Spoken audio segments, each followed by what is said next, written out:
Tiffany told us to fuck around, got the boy the bag one time. Let's go, nigga. I hit a $600 lick with my squad, bro.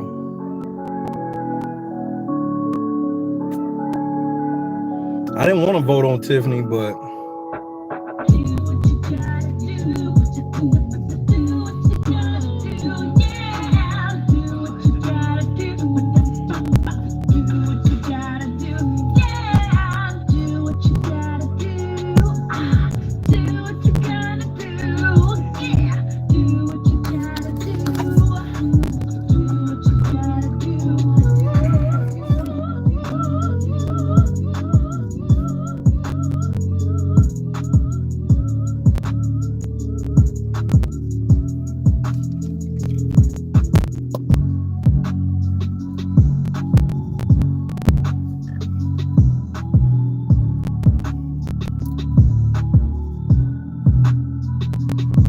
LB, sometimes I even surprise myself.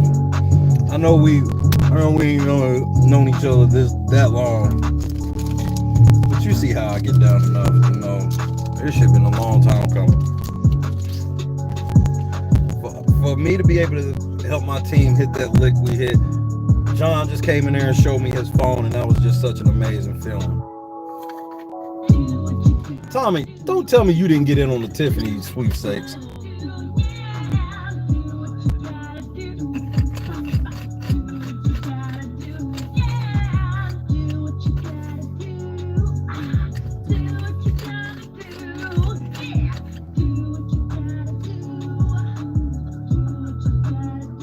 Hey, big head.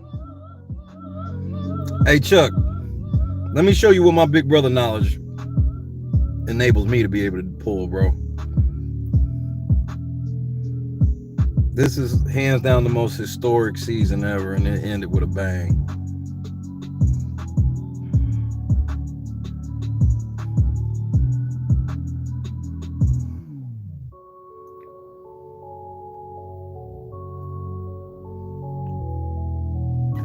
Oh, damn, Tommy. Hate when that happens.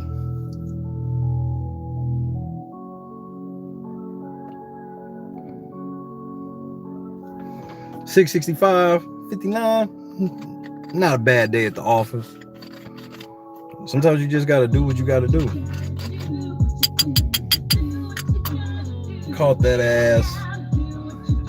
I'm so happy that we caught them, bro. The team needed a lick.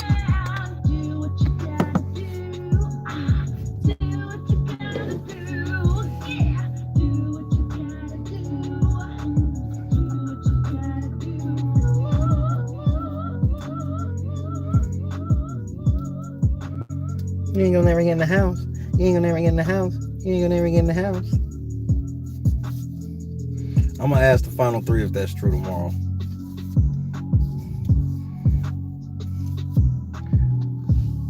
Talk that shit then, Bubba.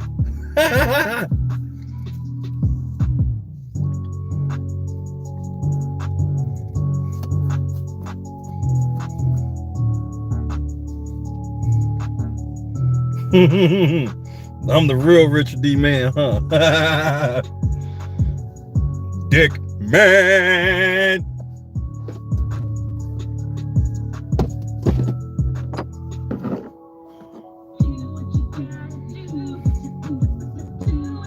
Thank you, Jesus, today.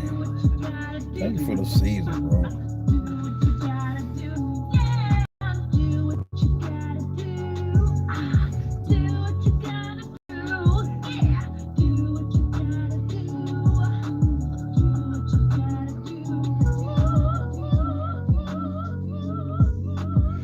Angela, I know I talk a lot of shit, yo.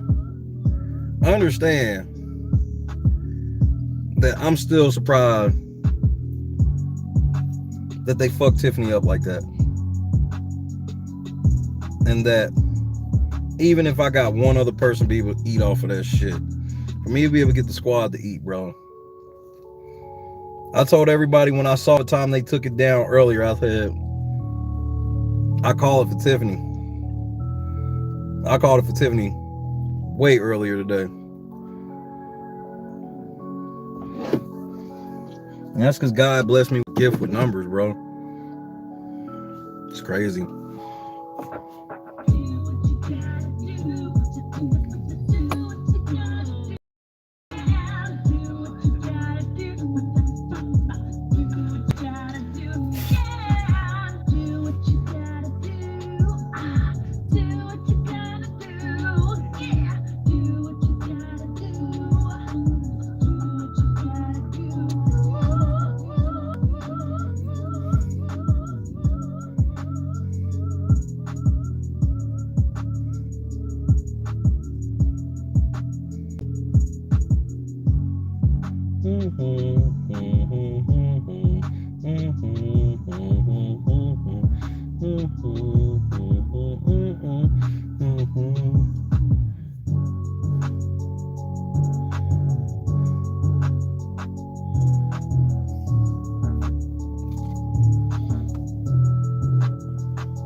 And we lucky.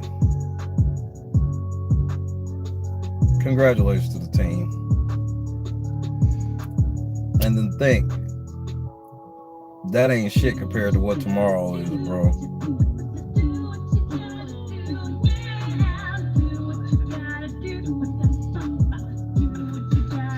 The finale itself was decent up until that cringy ass jury segment.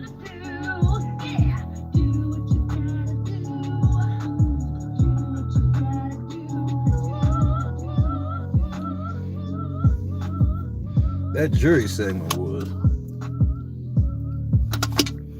cringy. And then Frenchie didn't get to talk. Fucking Whitney didn't get to talk. Who woke Christian? You knew he was coming out. And shit, woke Brent showed. Who woke Brent?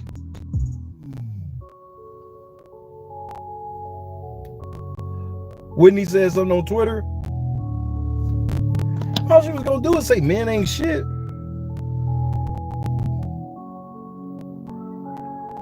But that was weird they didn't get to talk.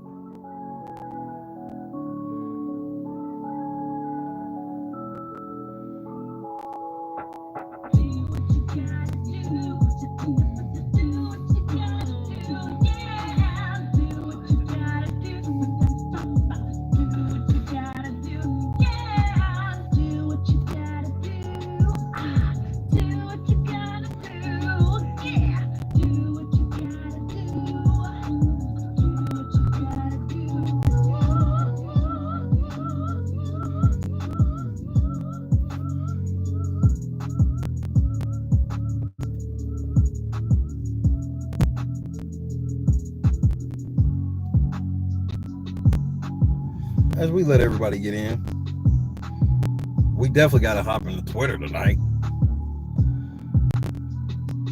I'm here for a few. I got out here earlier than I thought I would. I mean, shit.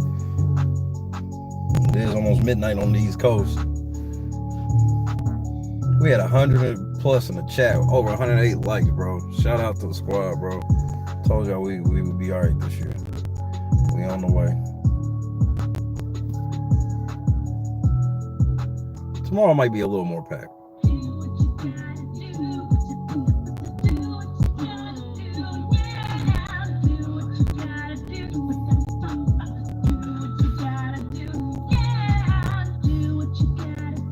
I have to.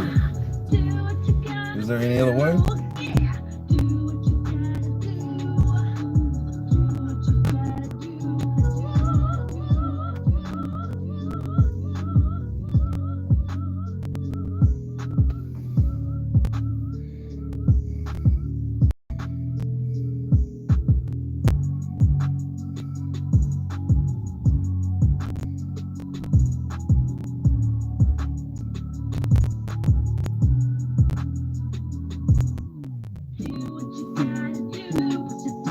Angela, I told you I was gonna put my foot in this motherfucker.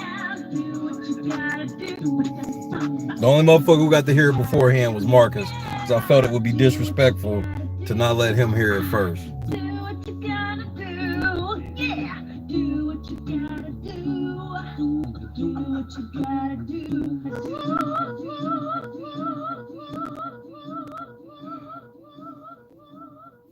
You saw the vault work though. So the computer messed up on one part, Angela, and then I think I wasn't supposed to put it back in there, so I just left it alone. Right before Christian's eviction, I had in there where he was like, I just realized that all the white people get voted out. I was allowed to keep Alyssa's in there, probably because they showed it on CBS. So I'm half white. So am I next? What? I vote to evict Alyssa.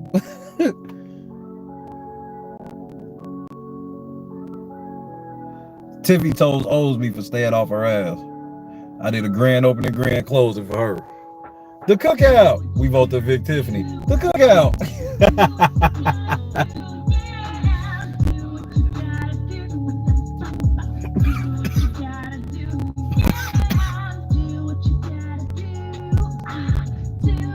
And you hear that?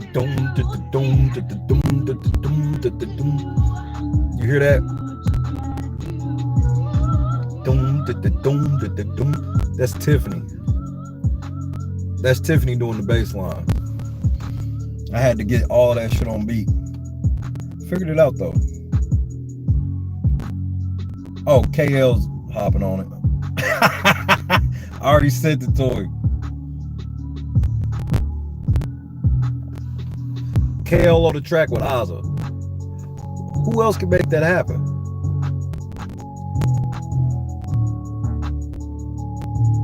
If he get that motherfucker done by tomorrow, bro, I'll play it for her.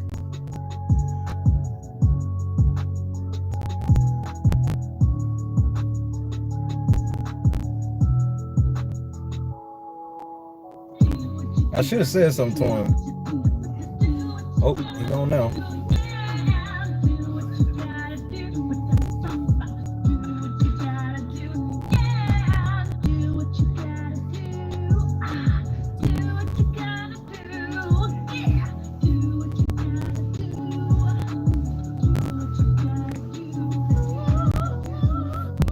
With that slow nay-nay.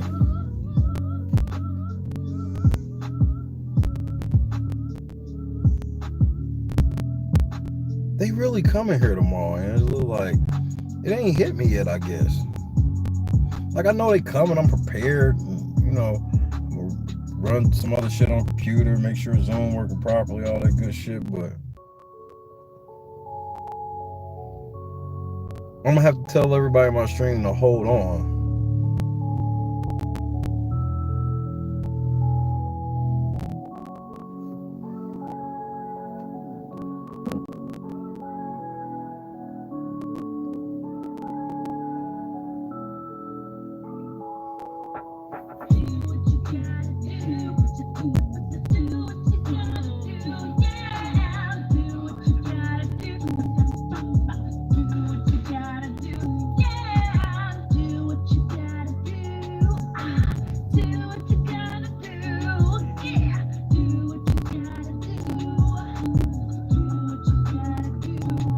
Tell that nigga to get done. He got the beat. He got the beat with Azah in it. I'm getting started at 11 a.m. Eastern Standard. Lobby be opening. You know, kind of go from there, if you will.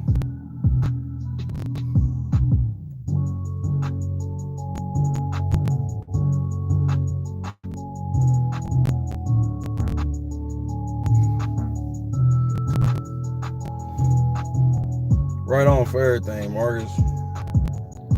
Very successful season, I must say, sir. You think?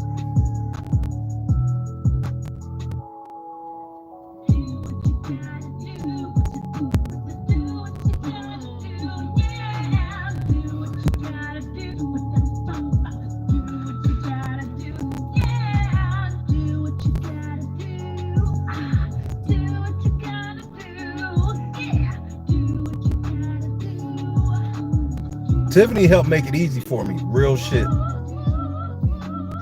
She helped make that project real easy. Because it's just hard for a human to keep exact beat without music. They were pretty close. They were close enough. They were close enough for me to fix it. Niggas say less, bro. I did not have all y'all get behind me to fuck it up tomorrow. And I know y'all know better. So I ain't tripping.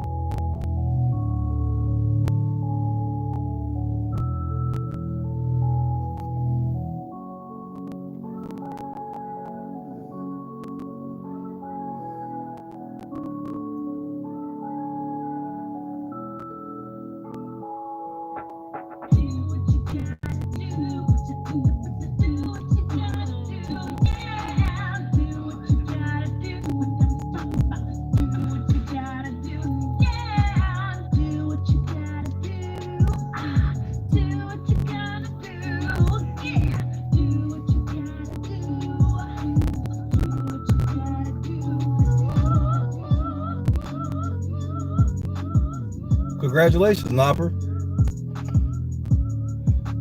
Bubba came in there and showed me his bankroll. Salute.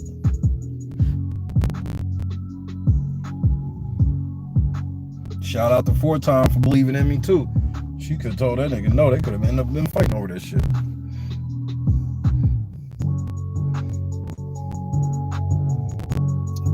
God shined on this one time. Hit the like button. They try to come and cash out till they seen a nigga cash out.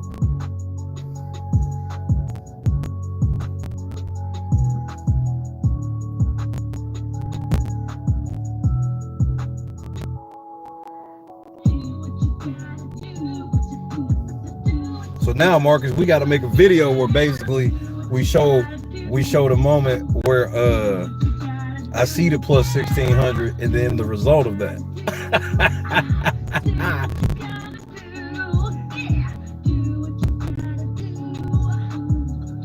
I wasn't even nervous that last commercial break. I'm just like, will y'all hurry up and tell her, give her the bag, bro, so I can get my bag?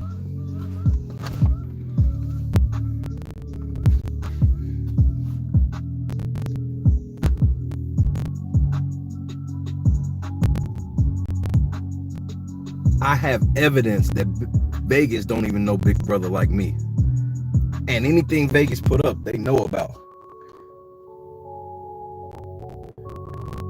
How do you think that there's some guys that are successful bettors over careers? Because they outwork Vegas.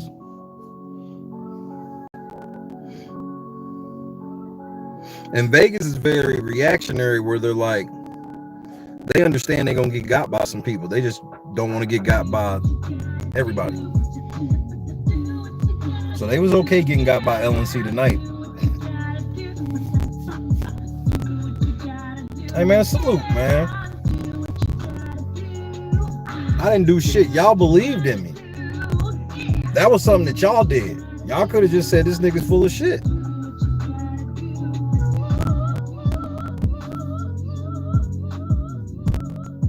Eminem just came out with a song called Last One Standing.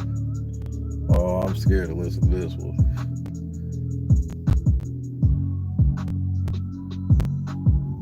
The odds of Eminem coming out with a song called Last One Standing.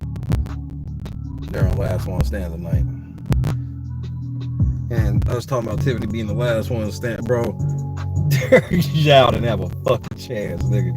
All that cookout shit go on, nigga. They was going to hand the Chinese nigga the check. Okay. Y'all ain't been paying attention all fucking year.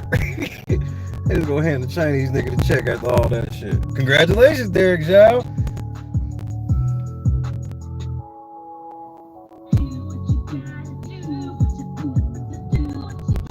I told you would never hear it the same after you heard it last night.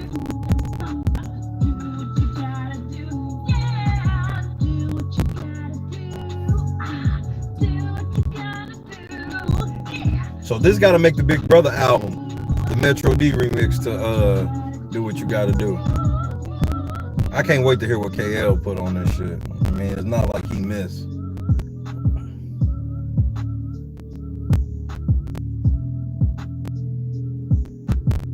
I don't know how I be doing this shit in like a day. I do this shit in like fucking 5 hours. But I ain't let up for them 5 hours.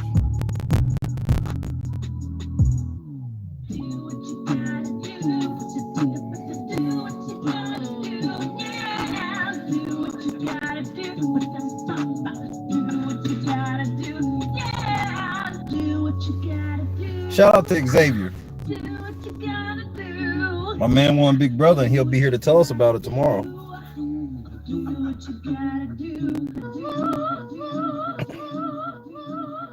Staticky, like what? Maybe I'm on the edge of the Wi-Fi. I have Wi-Fi. That might be it. Hold on.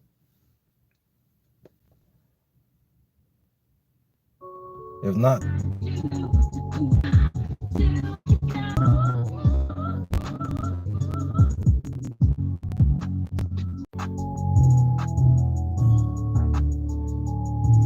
am I still buffering for real? I'm buffering for real.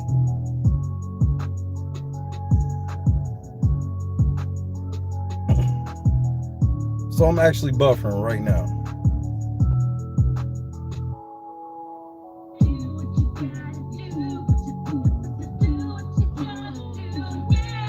I don't know what happened. I just closed it and came back. Because when y'all said I was buffering and shit, it wasn't on my screen. Everything looked normal. That was crazy. Everything looked normal. Motherfucker was like, where's Shay go? I'm like, nigga, I'm sitting right here. And then motherfucker put up the buffer and shit. Then I was like, Angela, am I buffering? Angela ain't say shit. I'm like, uh-oh. So I was like, let me just close it and come back. I closed it, came back. Cause like I said, it didn't even, cause it does, like when y'all buffering, I know. Cause my shit fucks up. Very rarely a one-way thing. Like sound static in and shit. I can't wait to hear that back. But we good. Can't nothing make tonight no bad night for me. Especially because I got a great day tomorrow. Bro, I made almost $700 on Tiffany with America's favorite flavor. It's like it's not real, bro.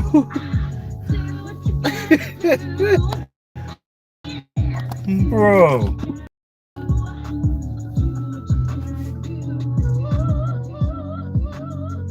You see how God be doing for us where it's like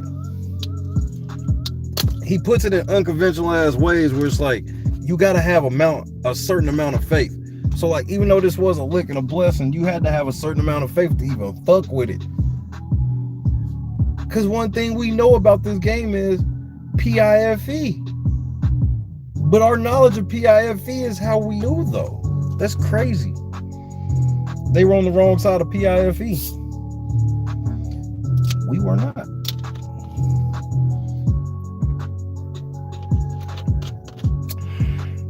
And then God trolled us even more. Was like, look, I know y'all don't like Tiffany, but I got something for y'all.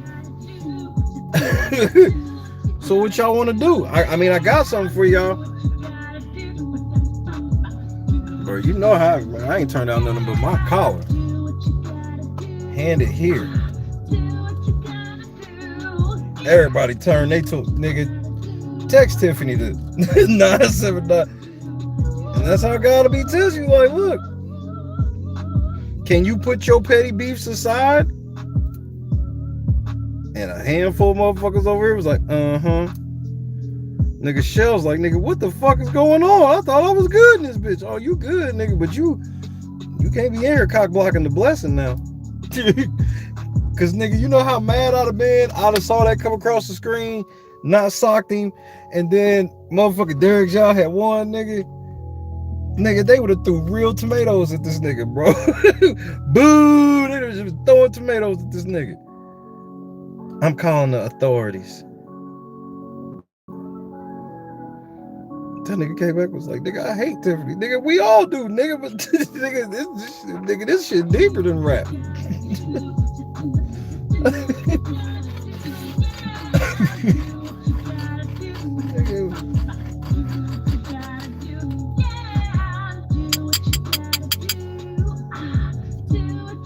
Nigga, I'm aware that my channel is the channel for people that don't fuck with Tiffany. And nigga, we still don't fuck with her like that, nigga. But hey, you hear the hook?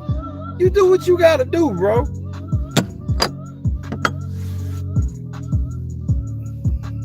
Motherfucker, bro, it was people that caught the shit on the replays like, nigga, no! Nigga not woke up like, fuck! I know Napa was especially mad because I don't ring no alarms like that. Anytime I ring any alarm near that, it's been exactly what I said it was gonna be. I rang that motherfucking alarm. Bro, Bubba don't fuck with that shit at all. And I don't think I've ever even really asked him to. Cause that's just one of them things where either you fuck with it or you don't. You know what I mean? And nigga, Bubba was like, nigga, I understand this very well, nigga. Bubba came in there and showed me his shit before I get left out of there. Nigga, I couldn't do nothing but smile.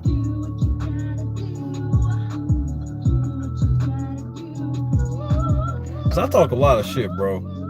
And I tell a lot of stories, and I know like the bulk of them don't be sounding like the truth. Not so much now with the squad, cause now they done experienced a lot of the shit with me. You know what I mean? But you don't catch Vegas with their pants down like that often. That's why it's such a big deal to me. You that bad? Bro, plus 1,600 to favorite. I even found an article where they talked about it.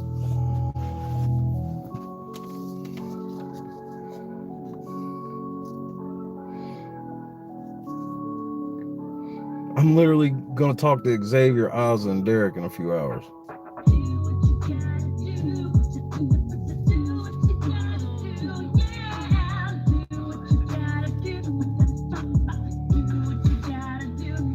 And that shit's gonna be ill, bro.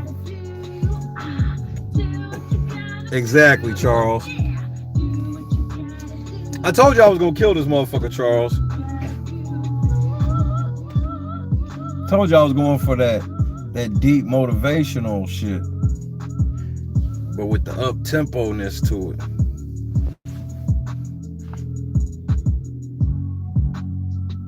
So this is all I was trying. Y'all see when I try to explain it, it never makes sense when I try to verbalize it. I don't be knowing how to verbalize it. Be like, look, man, this is kind of feeling I got. Charles was kind of feeling what I was saying. But then I hit Marcus. I was like, nigga, the only reason I'm hitting you is because I would feel all the grief I done gave this nigga, and I socked this nigga about 1 trillion times over that bullshit. Hell yeah, Angela. That's not a bad idea.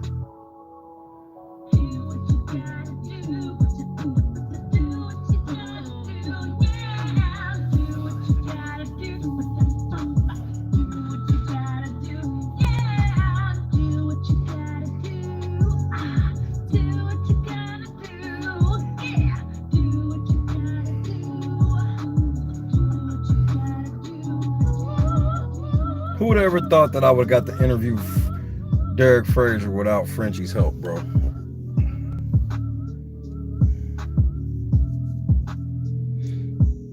I mean, G Frenchie's the one that got the ball rolling. He's the one that plugged me.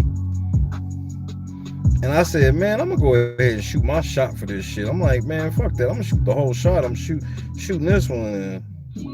And shout out to Christine and shout out to Abby, bro.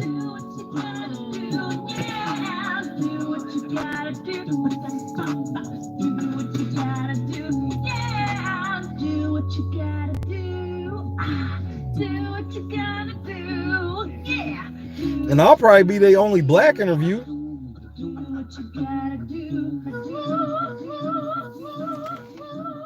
Because anybody else black that they interview with got to get permission from their white zaddy to ask a question.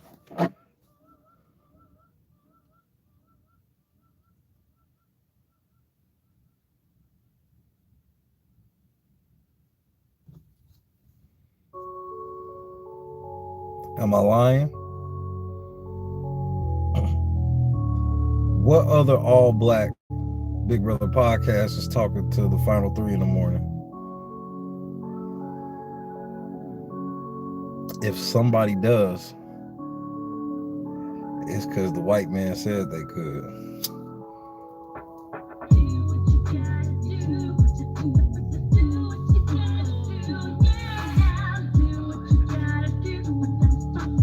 I did it all way, not like y'all done it, bro. Like Angela, I want to get that CVS joint printed out on some good ass paper and have that shit framed like it's the first dollar the company made or some shit.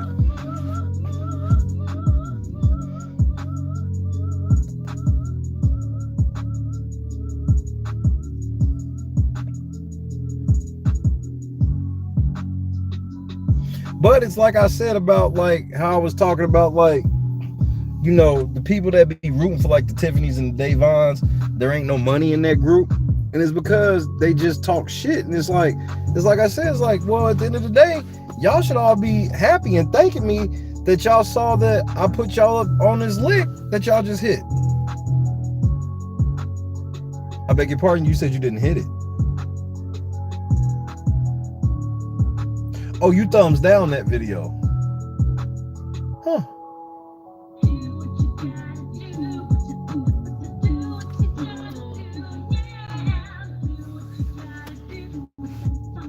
I thought y'all niggas have been rejoicing.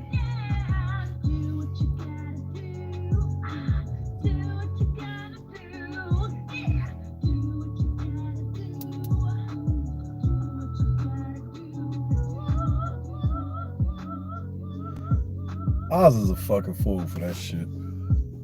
And you gotta thank Marcus.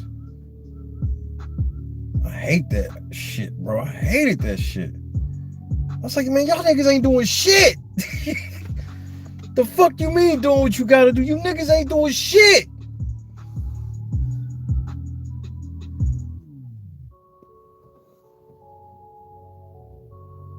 Then y'all niggas want to wait till Derek get in the motherfucking $75,000 spot and start talking shit. Y'all niggas ain't say shit to this fat nigga all season. I don't want to hear it now. Shut up. That's his money, bitch. And he got another 10 bands they still don't know about.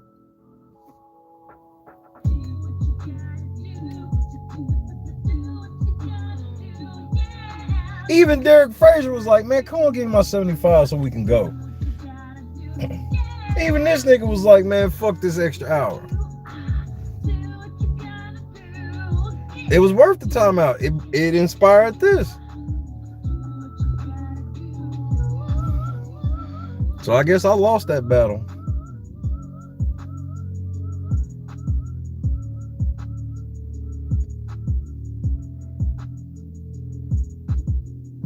Can't win them all.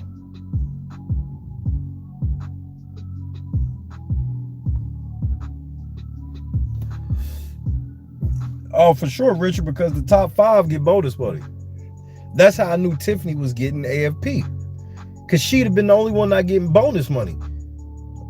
And for whatever I agree with or don't agree with about Tiffany with the shit, I know that they clearly used her as a forefront marketing of the cookout. And for her to turn around and not get anything on top if everybody else did is bullshit. And I stand on that. That ain't got nothing to do with my personal feelings on Tiffany. Like, we know that CBS pushed that this bitch was all that in a bag of chips, nigga. So, if you giving the top 5 money and the cookout is 6, then you better figure out a way to get Tiffany a check. Oops, we did.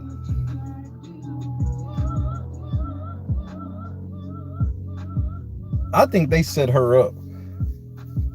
I think they said production set Tiffany up to fuck that HOH up because they knew that the motherfuckers wasn't gonna do shit until the 6th, but they wanted everybody going into the 6th looking at Tiffany.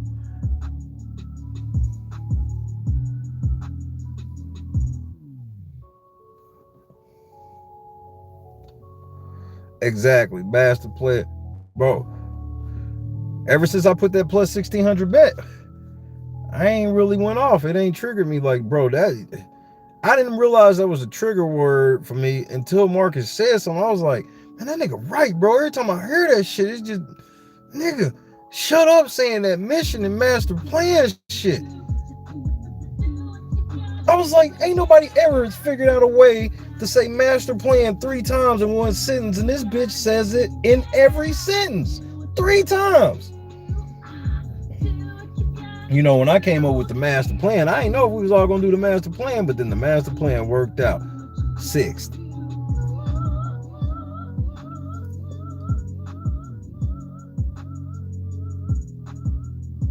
Whew.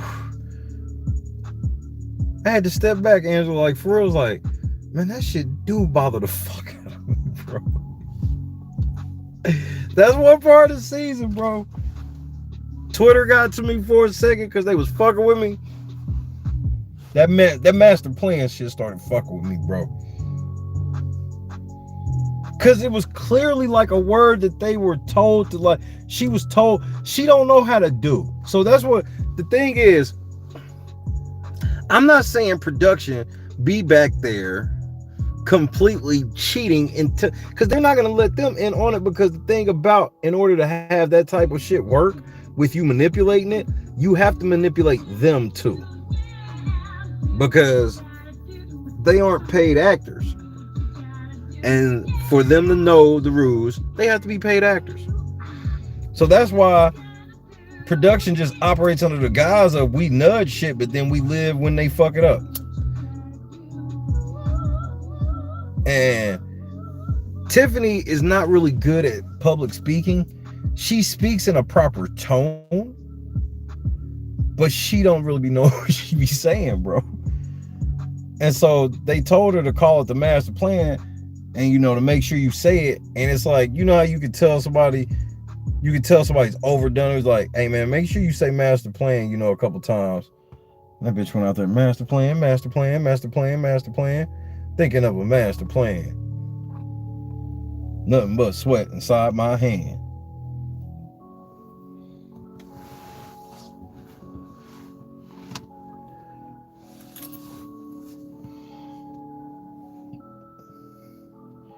Because I know it was several times production was sitting back there like, shit.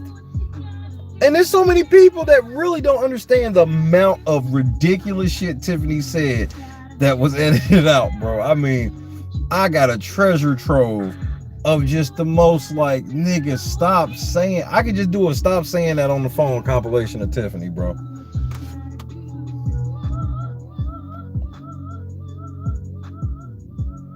Everything from Whitey 1, Whitey 2 on down. Is your math teacher Asian? All of it. I'm just like, bitch, will you please stop?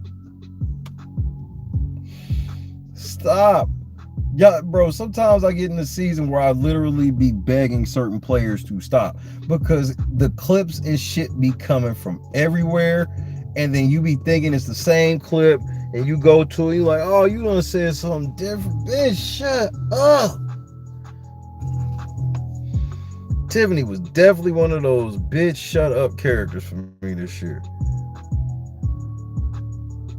Bitch, shut up. I mean, bro, she's the first character in all these years that I can visibly remember Angela all the time was like, Tiff, shut up.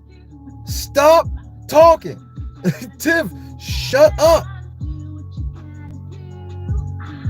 Bro, I think this is the number one season for me saying some shit like that. I'm like, yo, shut up. I'm like, nigga, you talk too much with no filter. Fuck Sarah Beth. Fuck Xavier. Fuck Kylan. Fuck Azah. And fuck Hannah. And I said that shit.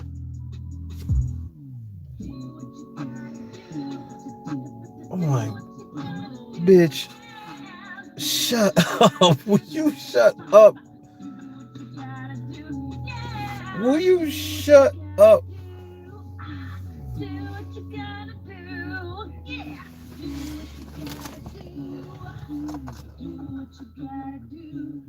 It was so much shit with her, bro. I was like, man, will you please fucking stop talking? Will you please stop talking? Because, bro, I have to keep it a buck, not just for my people, but just for me. And I know how I am. And it's just certain shit. It's like, bro, I can't let that shit just pass, man. Like, you hear what you just said? And I'm like, bro. And I knew I wasn't tripping when, bro, Angela was extremely vocal, nigga. Shut up. This bitch was talking about fucking with 2 niggas and then went and laid in bed with a 3rd nigga. And then she broke up with one of the 2 niggas, like, with no conversation. She done broke up with this nigga. And then this bitch proceeds to lay in the bed and touch herself while Kylan is pretending to be asleep. And so I was like, how can she take an L bigger than this? Oh, she's gonna do it again the next night. From the streets that she emerged.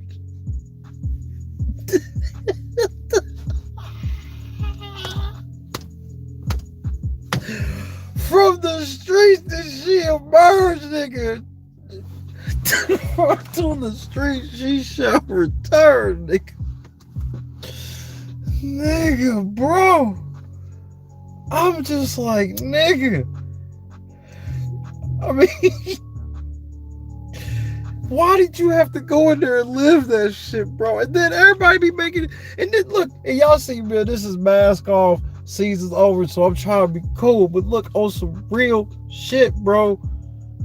Where do they do this at? And bro, they was saluting this bitch. The Stellar got her groove back shit is what that did it for me, bro. I was like, nigga, why are y'all out here acting like this, man? I was like, y'all do realize this nigga turned her down, right? I don't know if y'all thought the cameras cut and then they did. I was like, it was clear. Because remember, I only saw, this is what fucked me up that day. I woke up and I saw a 30-second clip of them laying in bed, and I'm like, Kylan, man, what the fuck are you doing, bro? And so they was like, Stella got her groove back shit off like a 25-second clip. Nigga, I go back and watch the whole 25 minutes, nigga, and I was like, nigga.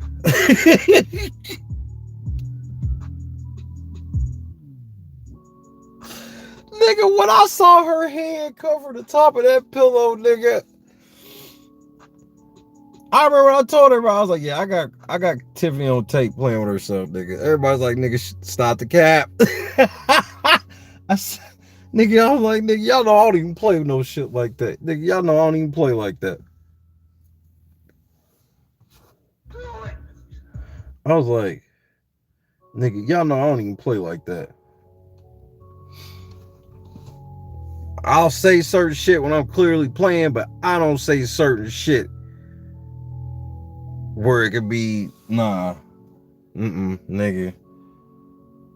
And I remember seeing the chat, certain moments in chat I always remember. I remember everybody, when they saw her hand go down, it was clear as day when she was, and that bitch was in there moaning and shit. I'm just like, nigga. And I was like, so y'all realize she took an L, right? And the answer to that question was no. I even saw some bitches say Kylan is a terrible man for using sex to manipulate Tiffany.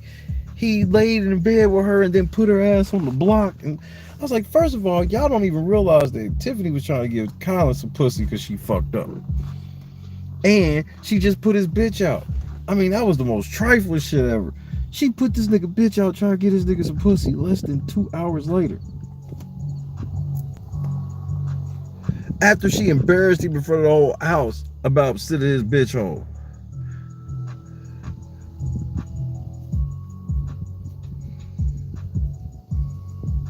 And Sarah Beth was just HOH.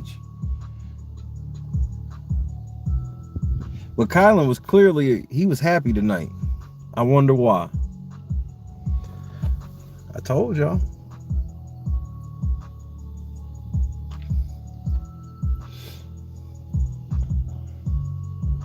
All right, man, this is gonna sound fucked up, but walk with me. First of all, Sarah Beth was looking good, bro. Sarah Beth be looking good. She wore pretty dresses.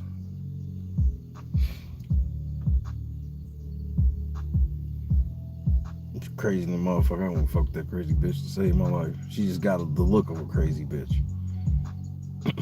But ride with me, look. They should try out a shock collar for Brittany. Now, look, I know that shit. Never mind, bro.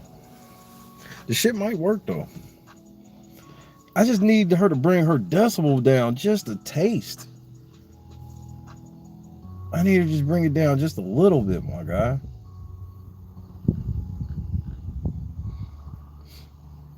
Because she just be too much with the shit. I'd be like, bitch, dial it the fuck back. I mean, this bitch is just, every jury segment, I'm like, will you shut the fuck? And I feel bad because I'm like, bro, I understand she, you know, she got her shit and her issues or whatever and what have you.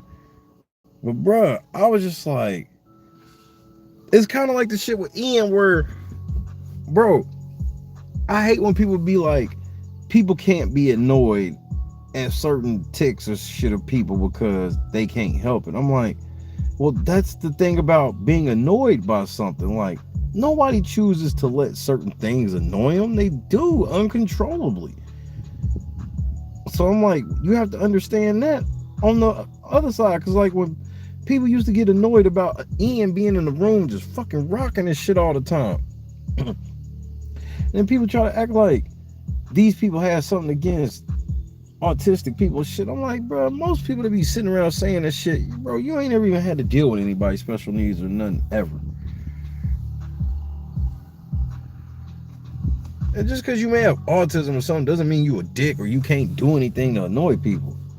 Bro, I bet that shit do be annoying. You sit next to a nigga that's just doing this the whole fucking time. That, bro, and then we in a house where there is no escape. Like, bro, that's why even like this shit with Big D in the end, I'm like, I just hope it does. I mean, I know it will, and it has. People don't like Big D, period, anyway. Like, he's about to be utterly disrespected. Like, they gonna pretend he didn't even win 75,000.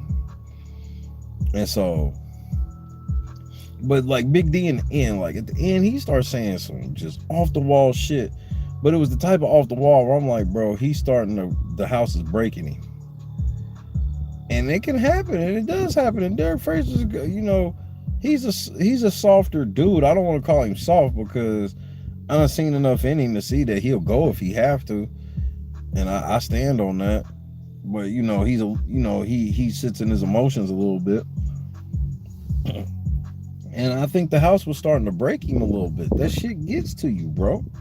Y'all don't understand what true solitary and shit's like. That's why I'm like, I had that type of training being in this car and shit, bro. I would be out in this car like days without being near anybody I even fucking knew, outside of being on this stream or some shit. And then even that, you know what I mean? So like, the shit start to get to you. It do. You need company, you need friends, you need entertainment on some sort of level. And so you ain't got nothing to do but go stir crazy in a situation where it's so much stress around you, you would love nothing better than to binge watch a Netflix show, play some Xbox for like 6 or 7 hours, binge some YouTube, binge some Netflix, some HBO Go. You would love to get lost in that, dealing with the stress of Big Brother. But that's what makes you crack, is you, even if y'all were all just chilling, y'all would get stir crazy in that house with nothing to do all the time. Now you add this stress of one of the most cutthroat games you could play. That shit will mentally get to you. This nigga was leaning up against the door listening out. Some shit Derek, remember, this is the same nigga that just ran up on Tiffany. Now this nigga's trying to listen through the door because of Derek and Azah, and then he done fuck around, pissed Azah off to the point where Azah was gonna shoot her own self in the face just to get back at him. I'll take 75,000 instead of taking 750 so you can get 75. Even though Xavier turned around and did the same shit. understand she said she was gonna take Xavier still because she mad at Big D, even after Xavier done voted her ass out of the house. And understand Big D's whole thing that he was mad about was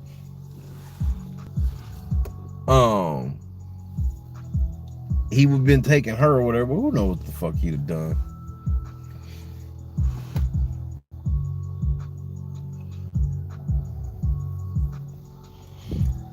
But, you know, the disrespect coming from the alumni and shit, like especially this season that want to talk shit about Big D, man, fuck y'all. Everybody but Brittany can say something. Or other way around. Only Brittany can say something. The rest of you niggas shut the fuck up. All you niggas is sitting in jury and Alyssa.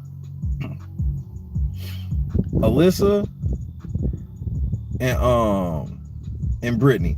The rest of y'all shut the fuck up. Y'all all had HOHs, bro. And y'all all could have targeted Big D. And from what everybody in the jury and shit is saying, everybody would have voted this nigga out if you'd have put him on the block and targeted him, because everybody saw that he ain't shit. But Big D sat on the block, didn't he? And y'all didn't do shit. Because his social game, bare minimum, y'all want me to believe that the whole reason that everybody kept him the whole time is just because he sucked.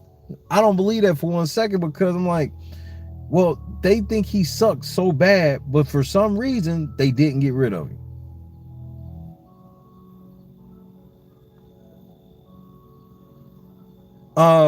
I think X just had, compared to Derek Frazier, X had a perfect resume.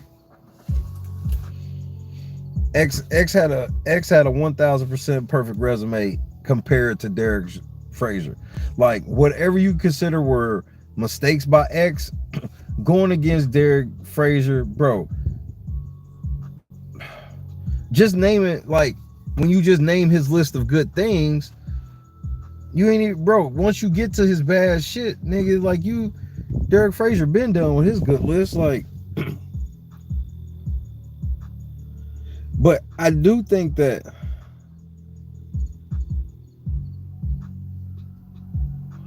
here's a suggestion, me personally, and I don't even know how you would accomplish this, but I think we need to wait a game. I do know how you could accomplish it, really. I think we need to weight a game more with the social aspect of the game. You know, you got to think about the social aspect of what had to happen in Big Brother 2. The only way you was getting off the block is if you talked your way off the block. Period. And they were forced to be more social back then. Think about how secretive everybody tries to play the game now. And all the millions of deals and all this shit, right? Remember how it was in Big Brother 2? Where it was like they had the veto meeting. Where motherfuckers sat around and discussed as a house who niggas felt should go up. They had the real veto meeting. Motherfuckers sat around and talked about the shit and had actual discussion and shit as the house, where it was like, yo, it was easier to get caught up in all this. Bro, all the shit, that the antics they do now and the extra line they do now. I mean, think about the final two, right? This is just a new age thing where now it's acceptable, where the final two sitting there where they've already voted out other final twos. Just this multiple final two thing where it's just like, I think my strategy is, I don't think I'm ever setting a final two with anybody. Because it just, final two usually, because that's why I call it low hanging fruit, because everybody knows that the thing about final twos that made them the best, made them so important to the game and shit, was because that's where you were planting your flag. You go, we final two, plant your flag, and then let's dismantle this house from whatever perspective we need to. It's one thing to be final two with a motherfucker like it's one thing to be final two with a motherfucker, but like to do this shit with multiple people in the house and then just wait. I mean, that's how Xavier played this whole cookout shit. That's how Tiffany played this cookout shit. That's how Hannah played this cookout shit. And even Derek and Azah did it to a certain extent, and Kylan. where that's why they weren't on the same page as much as they could have been and had a lot of production help. And it was because they all had one foot out in case the shit didn't work. So while I do believe that they wanted to do that Black Panther Wakanda shit, I do believe that, right? But I also believe they all legit had one whole foot out.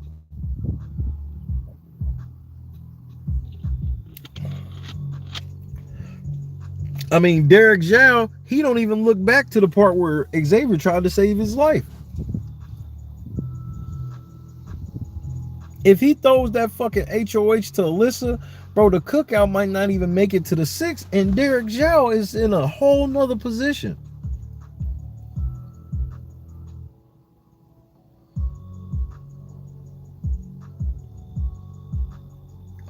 And I think that Derek Frazier, I think that his fucking social game is just being grossly underrated based off the fact, bro, understand all of these sad ass people that we've seen for 23 seasons. We've seen some sad characters in and out of this house at some point.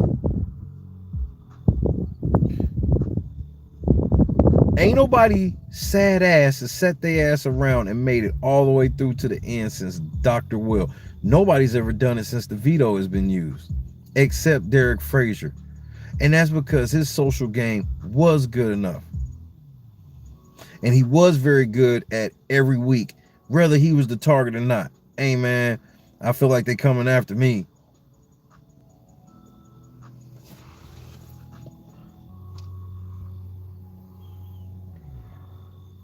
You know, people forget that he won those swaggy bucks, and then he turned around and he threw the competition for the greater good of the cookout shit. And I wish he wouldn't even have done that shit now, because he don't get credit for that. I just found it highly disrespectful for everybody's question in to be like, basically, well, what the fuck did you do? I'm like, bro, since when has anybody ever really been asked this type of question in? You know, the last time I saw somebody get disrespected like this was with Cowboy, Asian James. And you know, and Paul got his karma in that. Because Paul could have just took Asian James and got the easy layup, bro. Nobody was fucking with James and Jury, and everybody knew that shit. But Paul got ultra greedy. He not only wanted the money for himself, but he also wanted to decide who get the second place money. And that's what Azah was getting ready to do. I'll give Xavier 750, but I'm telling you, part of that with Azah is her thinking that they're gonna hook up after the show.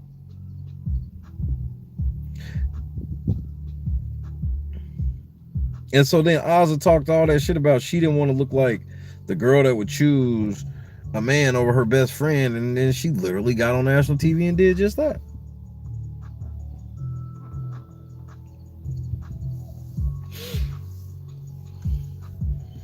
I'm just like, I understand that Big D ain't play like the most inspiring game ever or no shit, but I'm like,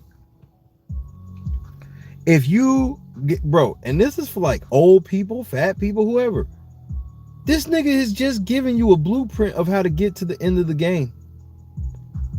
Granted, there's some asterisks in it and shit, but he made enough trailways. And bro, the one thing about Tiffany and Derek, or Derek and Azah, excuse me, the one thing about Derek and Azah that I don't think they get enough credit for in all this is Tiffany and when Colin said that Hannah was interchangeable, he's right, because they all played the same similar game, except Tiffany and Hannah was into way more shit for no reason.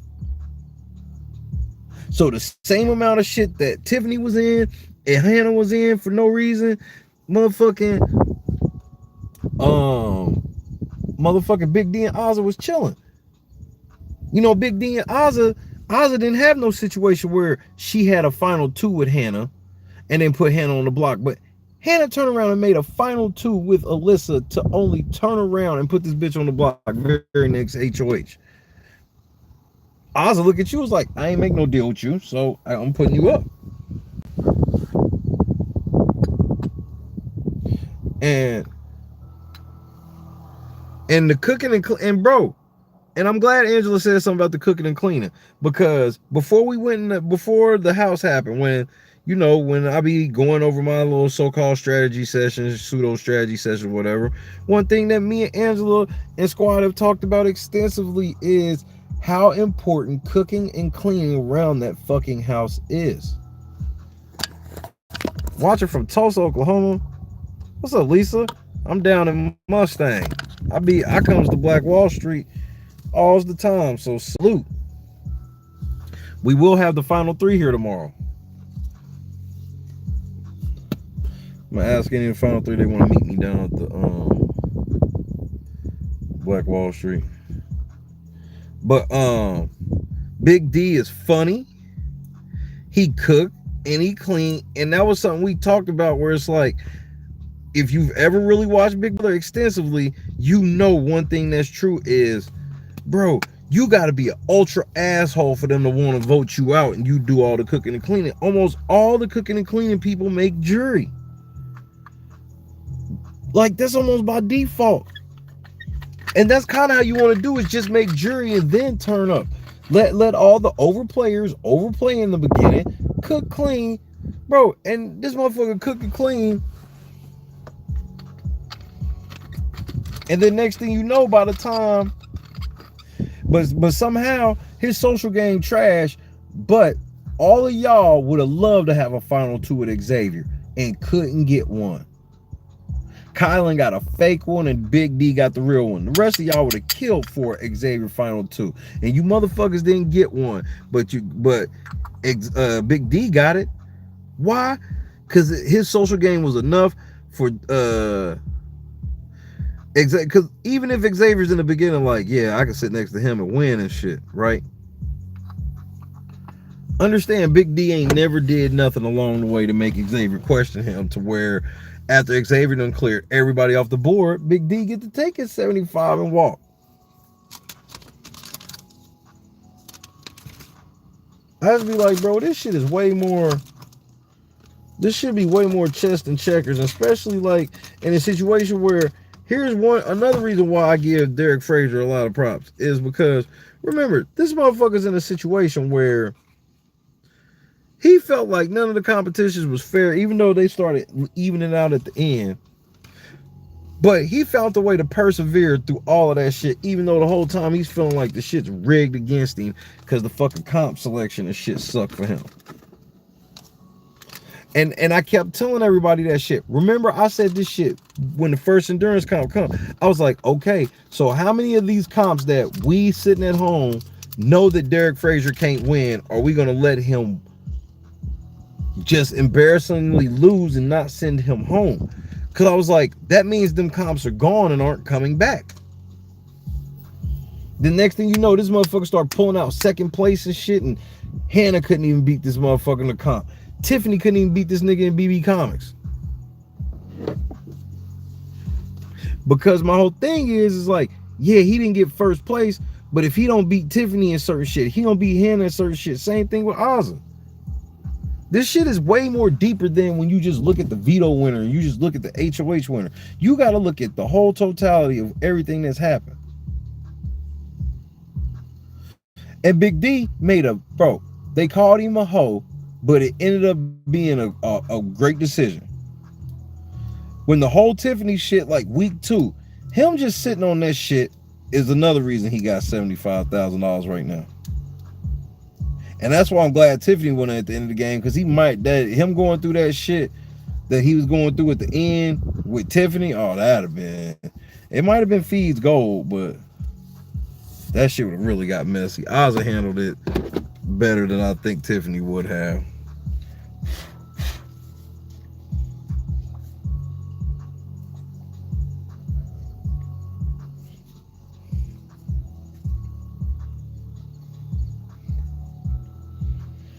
I mean, the best part about Big Brother, especially in the realm of like alliances and shit, is the best part about alliances is is that they come with an amount of loyalty. We gonna be loyal to each other while we do all of this shit to everybody else. And then Xavier in the end, he want to try to play it like you should give him some cool points, but it's like, bro, everybody knows that you wasn't really running with Derek Frazier like that because he didn't do shit. This nigga didn't win a comp all year, so what the fuck were y'all doing? And then, like, even that Xavier wanting points for, well, I went on the block 5 times in a row, whatever my squad needed me to do, blah, blah, blah. I'm like, nigga, you don't get no cool points for that in a scenario where it was like, you going on the block when it's like y'all all have decided that y'all was going to vote people that didn't have y'all scan out. Where was the danger in any of that? I was the one yelling from the mountaintop when they had you and Kylan on the block together, and I was yelling from the mountaintop, hey, y'all might want to vote one of these motherfuckers out because you're never going to get a chance of having both of them on the block again. And did they ever get the chance? No, it never happened.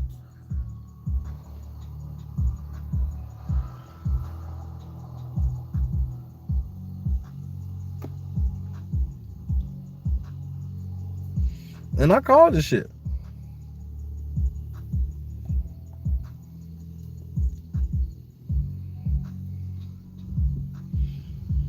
You know, and that's some shit Tiffany can look back on, because that's the difference between, you know, 50,000 and 750,000.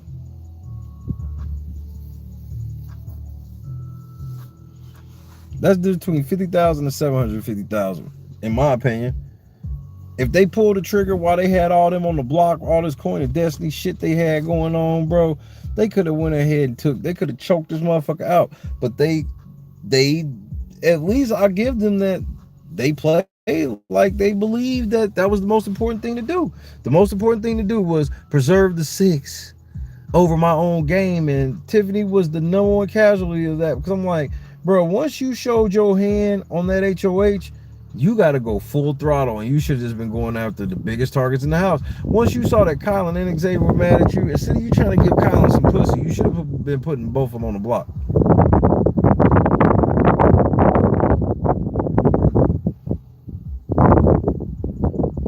And Tiffany paid for that with her life.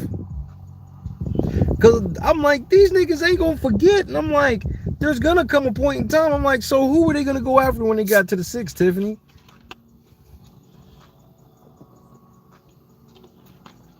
I mean, Tiffany was so arrogant with the shit the bitch told them.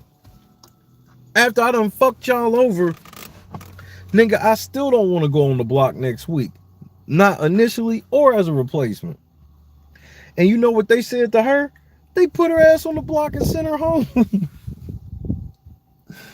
That's why I was like, this bitch really thought she was calling some shots. I was like, bitch, you about to go home.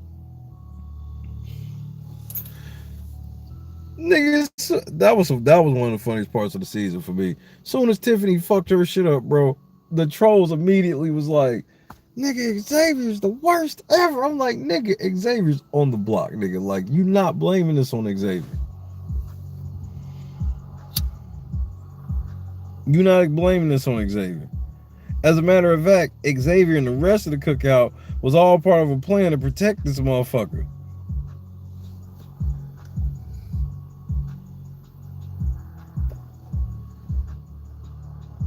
No. I think it's fucked up Azah didn't vote for Derek Frazier. Be honest with you.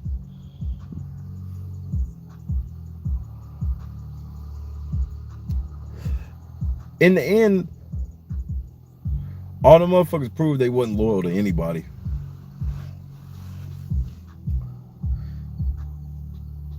None of them were loyal. And that's why all of them understand the end. In the end, that's why Claire kills me, where I'm like, well, Claire, it ain't my fault. You could have won. Claire, you could have won $50,000. But you were trying to dance this line. You wanted to dance this line of being mad, but at the same time, you didn't want to seem racist. So you want to seem like the white girl that just, yeah, she's cool with all this, but not really. And I'm like, and that's what, she doesn't know that she came across like that. I'm going to be honest with you. I don't believe for one second that Claire realized that she came across. I was like, you came across kind of schizo with it, because in one breath you crying and saying you understand, and the next breath you like, don't fucking touch me. You can't say you understand and get up and be like, I'm giving everybody hugs finale night. Excuse me, bitch? When we start doing that? The way we've been doing this shit around here is we hugs on the way out, bitch. Get the hell on then. You dirty anyway.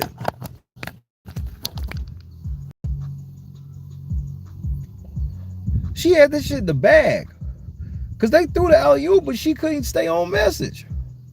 I'm like, for her to win, she needed to go to America and be like, this is unfair. This is unfair. But she didn't want that $50,000 and possibly be called racist. Because I'm telling Xavier off the record tomorrow, I'm like, bro, I'm just giving you the heads up that they didn't like that Whitney shit, and they didn't like that Alyssa shit. And he gonna know exactly what I mean, because I know people gonna be listening. That's all I'm gonna say to him. And he gonna know exactly what I'm saying. I ain't never met this nigga a day in my life. He from Kalamazoo. I think he got people in that. But he gonna know exactly what I be.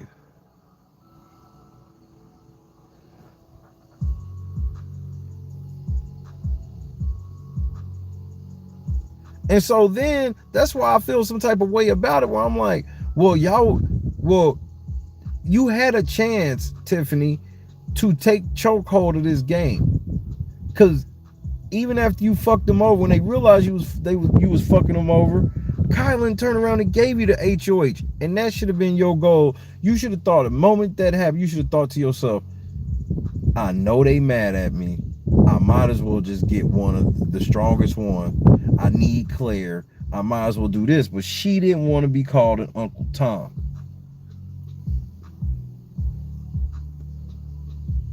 She didn't want to be seen as the motherfucker that's,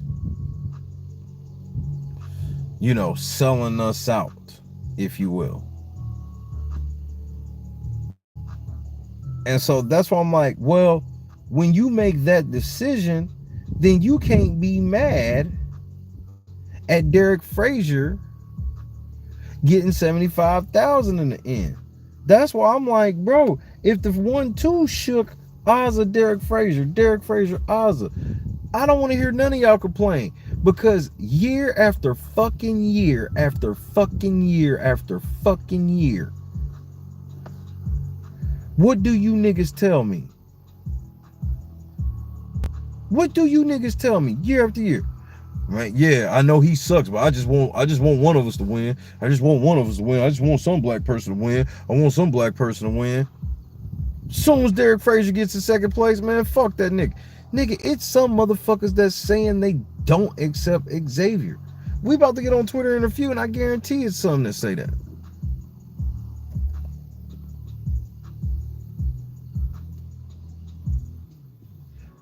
That's what it's like. Y'all motherfuckers got greed. And bro, and that's the knucklehead niggas. The knucklehead niggas are bro, they such front runners. They front run to the point where, and this is what Tiffany did. And this is what a lot of the members of the cookout did. They front run, and Xavier's the only one that kept it cool and didn't do the whole. Everybody else was front running to the point. I mean, they sit around, we the best alliance ever, all this shit. Xavier be letting them have all of that.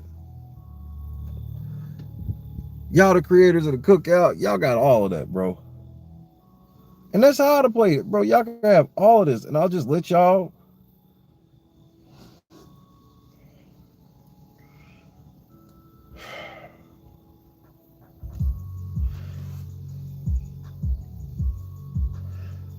Tiffany, if she was about that life, bro, understand, all she was trying to do was save Claire for one more fucking week to have a meat shield going into the next shit. I honestly don't know why she didn't just chill out and take her lumps for the last 2 weeks. I really don't know why Tiffany didn't just take her lumps and be done with it. you know, y'all saw the footage. Y'all saw how the votes went. Niggas, bro, the niggas would vote out. They would give that sympathy vote to they motherfucker. And it was like, you know, at the end of the end, you know, like I said, I give Tiffany a lot of grief, but this is just on some retrospection shit. It's just like, she really should have just chilled the fuck out. She should just let this shit happen. Man, Claire might not even have been going home, bro.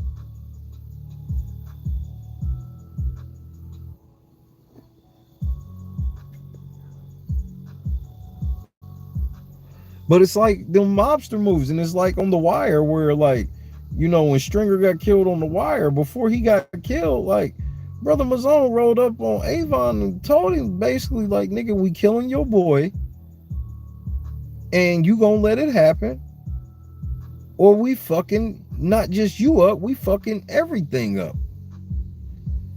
And if you'll reach long enough, and the nigga know you'll reach long enough, he just gotta let it happen.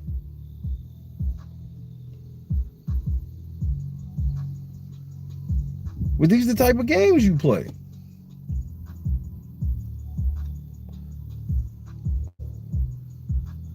Caught him in the barbershop, Rudy. Took the hot towel off his face.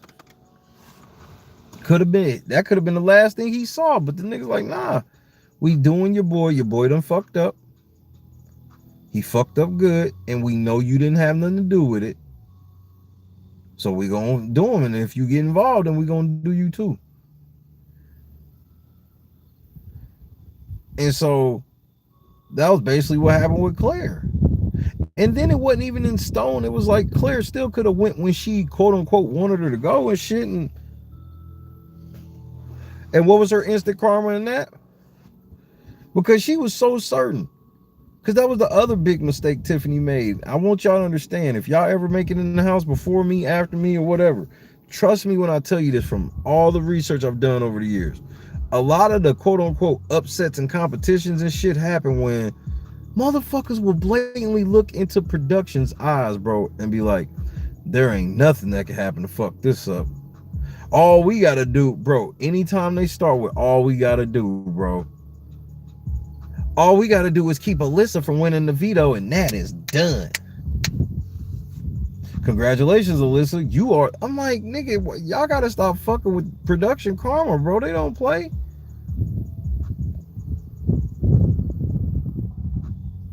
Xavier, one question away, my nigga, from losing this bitch tonight and then still winning it. And I think that's why they probably made it so Xavier could win it, in my opinion. Because I think he probably the one at the chalkboard. And because, bro, that would have been devastating to Xavier and Azah's legs. That would not have went over like Azah would have thought it would have. Because so many women would have been like, bitch, why'd you just hand that to the men?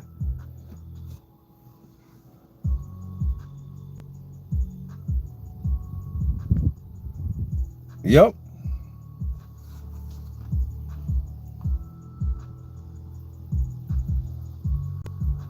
It was like POC, and then, oh, Derek Zhao was supposed to be in it. Well, they start seeing that, they start realizing that. It was like, holy shit. And you know, that's why I was just like, the number one argument I got into it with people this year was just over the fact of the history of black people in Big Brother, where I'm like, why the fuck am I, bruh, you gotta stop saying that over 22 seasons, as soon as the black people got in the house, they got voted home. That's just not true, bro. And understand, you don't need that narrative to be chasing after the first black winner. You don't have to have black people suck all the way around for us to chase for the first winner. We can have the first winner without us being trashed the whole way. Why we gotta be trashed the whole way?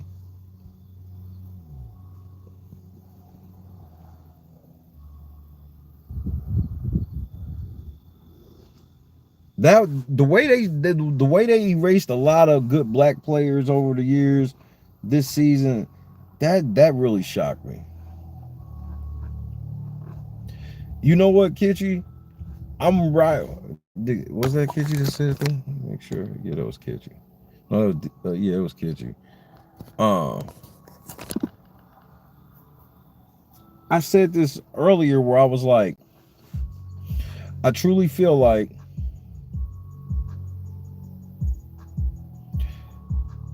if they would not have put a rope around this cookout shit, like, for example, when they walk through the kitchen, I'm not saying that they can't set up the cookout shit. If when they walked through the kitchen and with the four of them said they was doing the cookout shit, man, if motherfucking production would have just let them ride, this season would have been good. But I think production feared that it wouldn't have came over. I mean, I can understand that too. That it wouldn't have came over right. Like if the niggas would have got into it, man, you know, who knows how people would have reacted. But at the end of the day, that's when you throw up the fuck.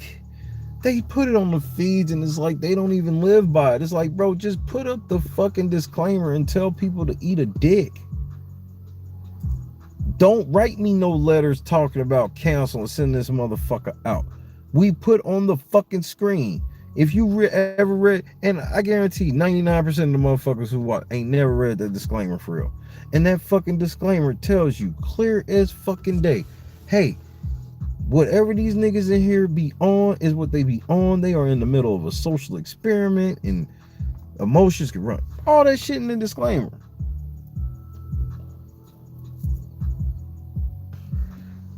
And understand that Claire is on record saying that if she could have redone everything, she would have. And that's what I'm saying. If production would pull their hand off that shit, because I'm like,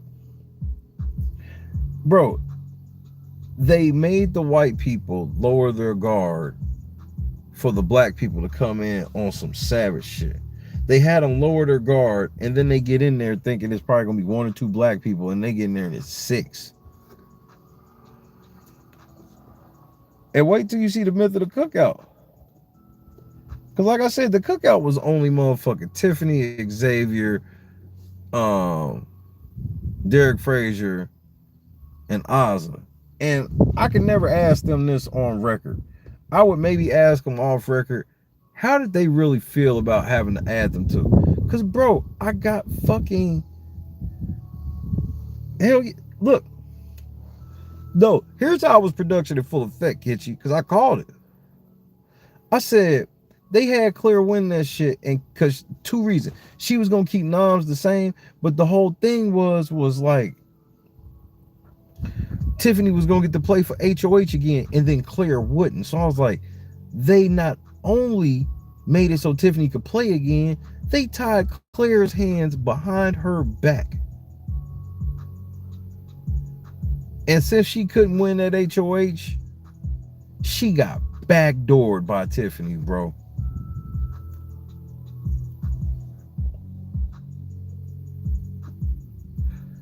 And I got footage that I'm going to show in the myth of the cookout where Derek Frazier and Xavier are sitting around talking about they want to swap Kylan out of the cookout for Hannah. But Hannah's day 1.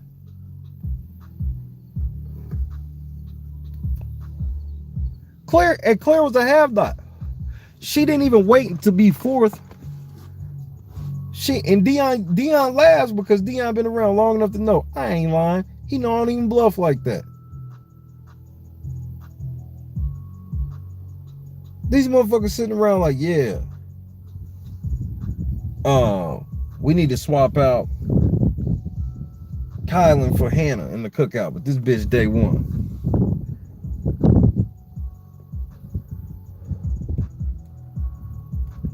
So I don't know if production nudged them into just leaning with that shit more and more, having them talk about it or whatever. But Hannah clearly was acting like a cool kid that just got initiated. You know what I mean? And that's why Xavier would say the cookout shit, but bro, he wasn't repping that shit. Like you see what Xavier was repping. That's why somehow he gets to the end like this.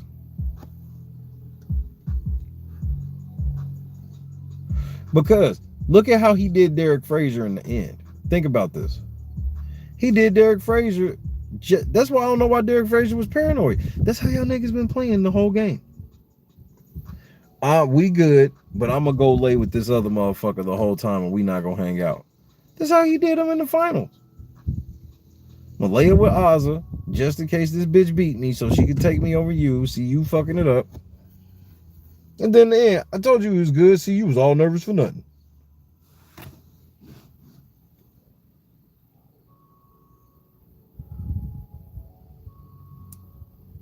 And Azah don't even see it. Azah had the nerve to be looking like extra salty and shit at the end. I'm like, nigga, why you act like Derek Frazier got you sitting there? That's what I'm like. You sitting there talking to Julian, you being all bitter and shit towards Derek. And I'm like, nigga, he didn't send you out there. Xavier did. The bitch was, and you know, and Azah's not good with hiding her emotions. When she mad, that shit written all over her face. People done told her that all season too. And I'm like, you mad at Derek Frazier as if he sent you out.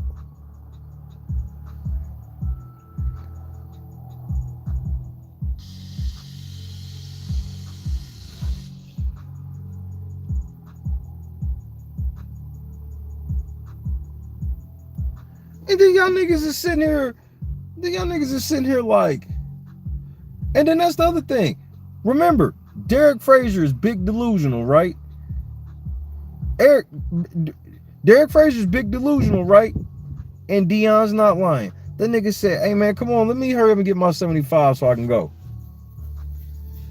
All that delusional shit. As soon as Azah left, delusional Derek went with her. This bitch hadn't even been out of the house 30 seconds. All that delusion was gone.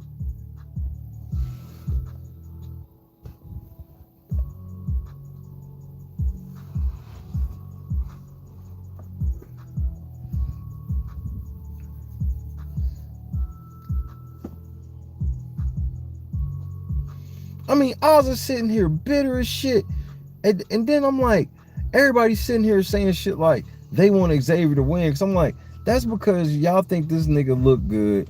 Y'all like the way he talk and shit. I'm like, bruh, how do y'all know that y'all not gonna go home and find out this nigga wasn't sitting in the diary room saying fuck the cookout?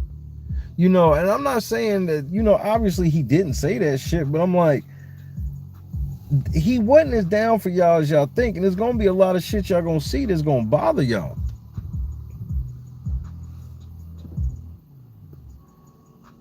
And I'm like, it's, bro, that's why this year Big Brother couldn't have ended any better with people literally like, I want this person to win for how it would look. Like, even though I get what Kai says of like the last Big Brother player having some honor, but at least his idea of honor like was just based in Big Brother competition.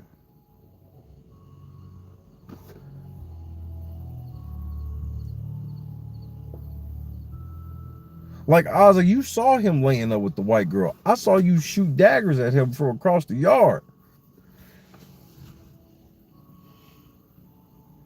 And then that's the other part is they all sitting here like they want Xavier to win for all this honor and shit. And bruh, Xavier was plus 6,600 to win fucking AFP. And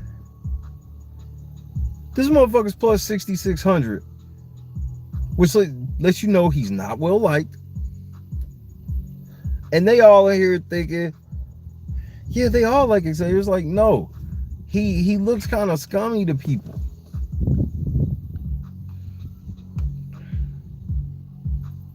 And like I said, I would play around the same way, except that I don't go into the situation trying to sell myself into a situation like that because the fall is harder. You know, at the end of the day, a lot of my trolls and people that don't agree with me, they'll tell you that's just that nigga being that nigga. You know, there ain't no bait and switch.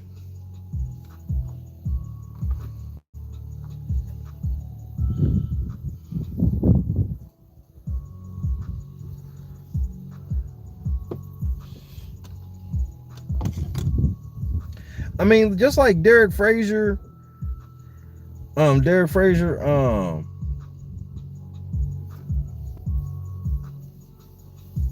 hiding that his dad was smoking Joe, like, I just didn't get it. I just didn't get it. I didn't get why that was hidden or whatever or what. Like, who in the house? I want you to explain to me if you're in the house. Why would that have motivated you to put this nigga out now?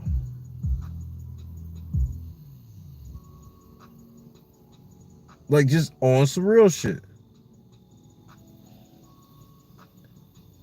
How would that have motivated you? Been like, man, if I knew that shit, if I'd have knew that shit, I'd have told you get your fat ass up and go exercise, nigga. That's about all I'd have said. Like, nigga, that's about all. That's the best you got. Like, I mean, that shit was hilarious to me, bro. We're just everybody just sitting there, just like these lame ass secrets. Like, yeah, you know how I pace around the house with my hands behind my back and I jay you down. Yeah, I'm an attorney. No shit. I'm a Division II basketball player. Nigga, stop saying that shit on the phone, nigga.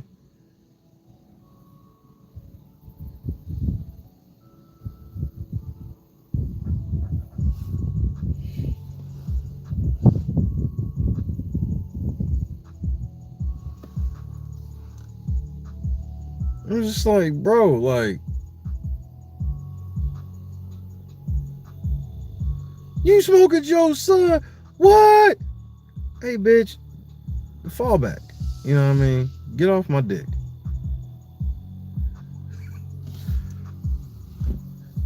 And yeah, I had some things. Shut up, Whitney. You got an OnlyFans. We not letting you say a motherfucking thing. I'm gonna tell you. I'm gonna keep it a buck. Even if they know it or not, Whitney and Frenchie in trouble for something. They did something they weren't supposed to do. Because that's the only way they be doing shit like that, bro.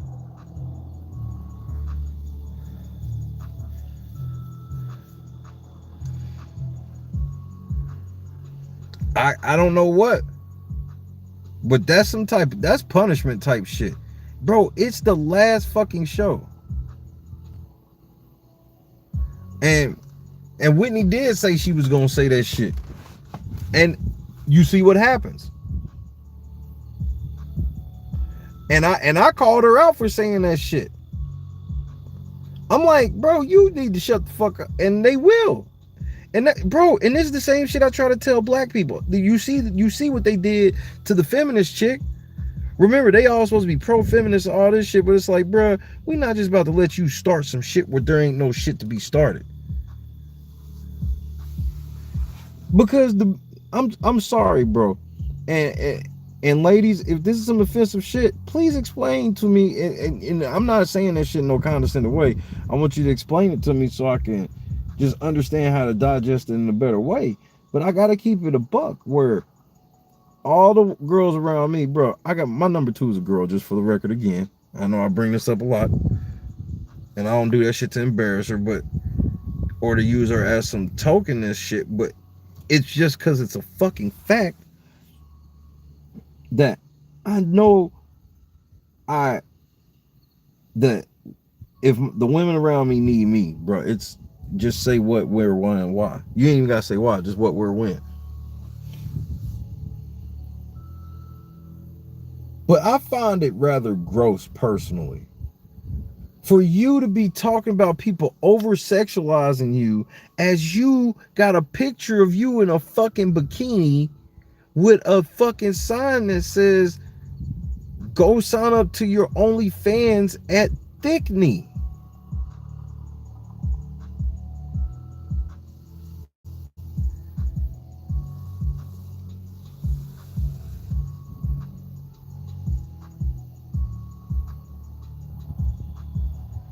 It's just hard for, bro, I get women's rights and it's your body, your choice.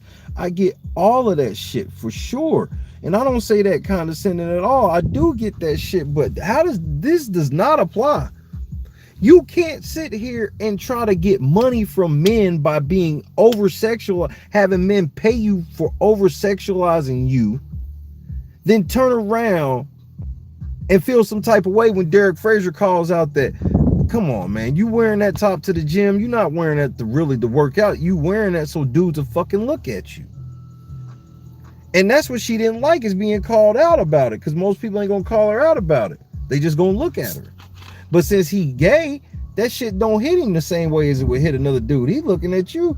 But that's the same way with like real men, period. Even heterosexual men will look at her like, we'll look at it differently than Derek, where we're like, yeah, I'd fuck the shit out of her. But you saw how I was like, it's like, bro, you see how much time she just spends changing clothes and hair and shit like that? That means she don't know how to do shit else around the house.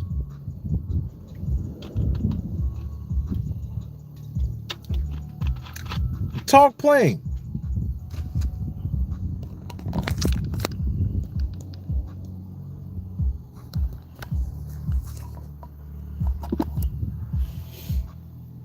And that's what I'm just like, and I called her out. I'm like, well, mighty funny you want to talk about misogyny, but don't want to talk about misandry when you yourself were voted out because you were openly saying you weren't voting for a man to win.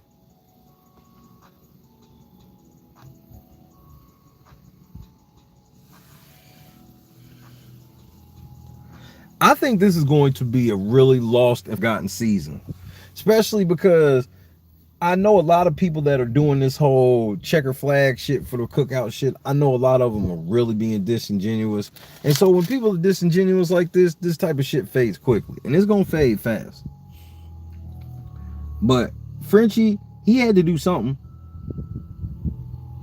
Maybe they had some audio technical difficulties. That could have been too. Their equipment could have fucked up. But with Whitney, like, that was just silly of her to make such a tweet today. But I saw her do, I mean, she liked one of my tweets when I called, but I'm a balls and strike type of person where it's like, yeah, if motherfuckers is wrong about what they say to you, it ain't got nothing to do with my overall feeling about you at all.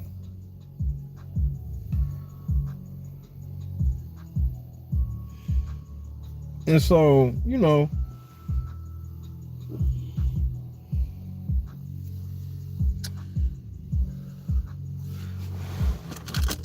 but I mean, it was the way that I just don't like, bro, when I catch you flopping like LeBron, nigga, I'm gonna tell you to get up. That's just kind of how I roll with it. And that's what it was with Whitney. I'm like, man, you can't have no OnlyFans sitting here talking that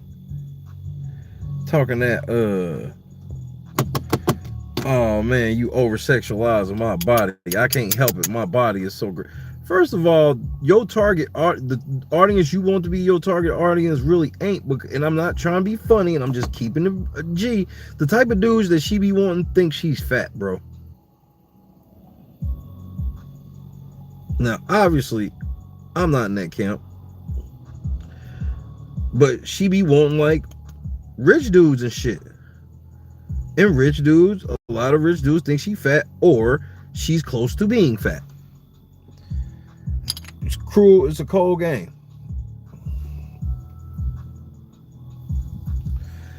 And that's my whole thing. And that's and what Gunplay just said, that's my number one issue. Is bitches like you that it'll end up being a bitch that somebody really need to listen to, and to be a bitch like you to make them not want to pay attention. It's the same thing that I'm saying, like with the way the black people did some of these white people. I'm like, now Clara fuck around being in a position sometime in life where a nigga really need her help. Ain't nothing wrong with this black person at all, and she gonna have reservations on it because she be like, well, I thought that about Tiffany too. And that cost me $750,000. Do I want to be an idiot again?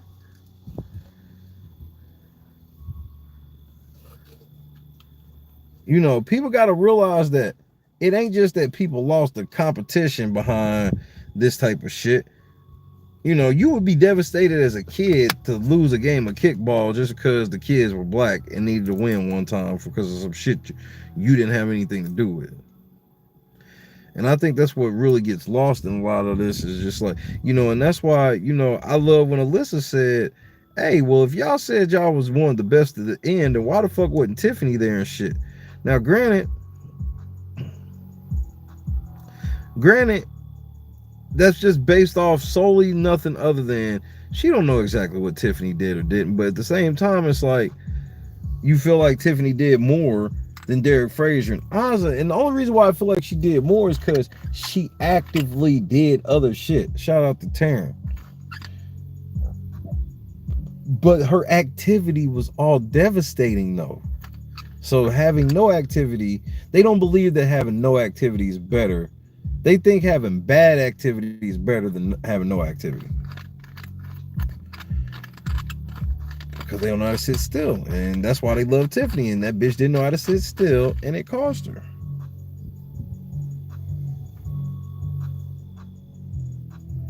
Because even Xavier's like, bro, why would you want to deal with this your pawn shit at 7?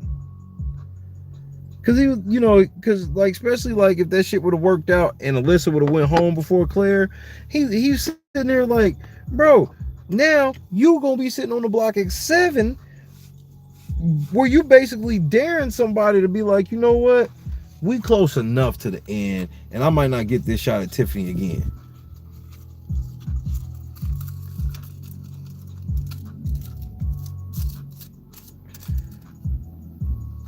And Xavier was the only one still really kind of playing with the 6. Because that's why, bro, one thing you notice is Xavier really only showed emotion when the Alyssa shit happened. And it was a dual emotion. It was like, well, yeah, Alyssa's gone, but we also did it too. Okay? And so, other than that, you got him moving all his homies off the board. Claire, or not Claire, but Christian, Alyssa, Whitney. He fucked with all of them, for real. He fucked with them. And, you know, he never really made no fuss about the shit. That's why it was just always weird. Bro, the way that the girls complained, and I think Christy had brought it up during the finale, where it was just like, bro, all these fucking girls are just sitting here bitching and complaining all season long. Then you just see it ain't nothing but the dudes going on the fucking block week after week. You seeing Kylan on the block. You seeing Xavier on the block. You seeing Derek on the block. And then these bitches still get to sit around the end and be like, man, these niggas ain't do shit. I just be like, I'm like, and that's what really was making me mad the whole season long, personally, was just the disrespect the fellas was getting.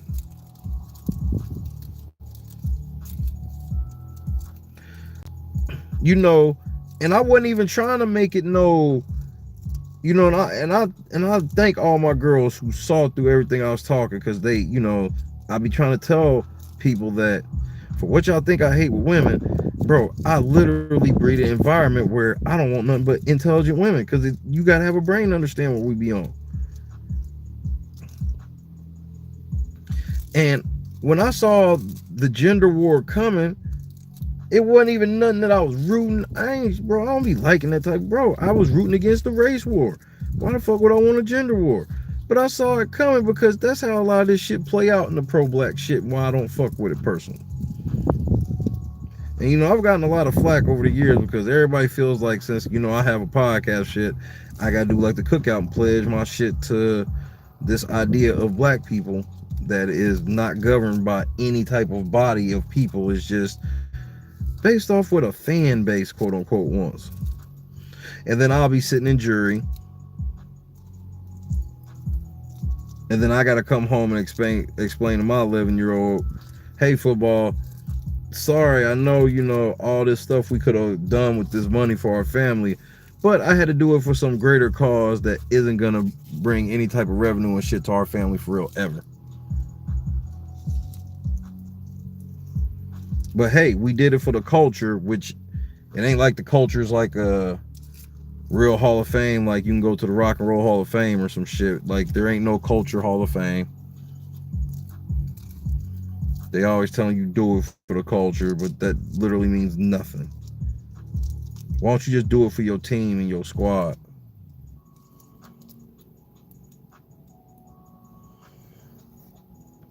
Oh, not only Tiff was afraid to sit on that block, all of the girls were afraid.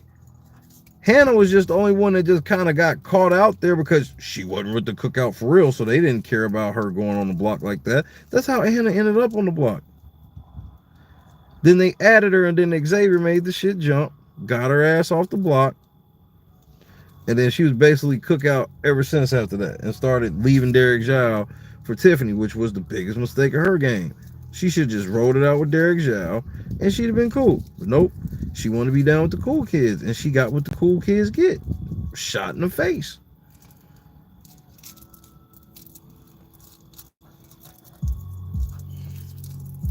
Flex then, Boogie. Flex then, Boogie. Salute. Salute to everybody that got in on the Tiffany AFP. Some crazy shit. But you want to be in with the cool kids, you gonna get cool kids type of shit happening to you. And that's what she ended up getting. Was she got the cool kids treatment, and it all comes back to, bro, if y'all had just played Big Brother, the shit would have been way more entertaining. Maybe Big D is still around, maybe he ain't, you know what I mean? But Azah would have been gone. I'm very disappointed in Azah in the end of the game, because I don't like hearing people say that, yeah, I don't give a fuck about the money and all this shit. It's like, then why the fuck, bro? There are people that care about the money. At least fucking cast people that care about the money.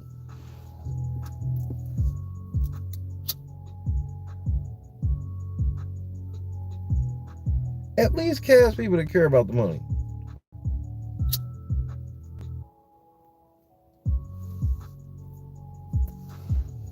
But nope.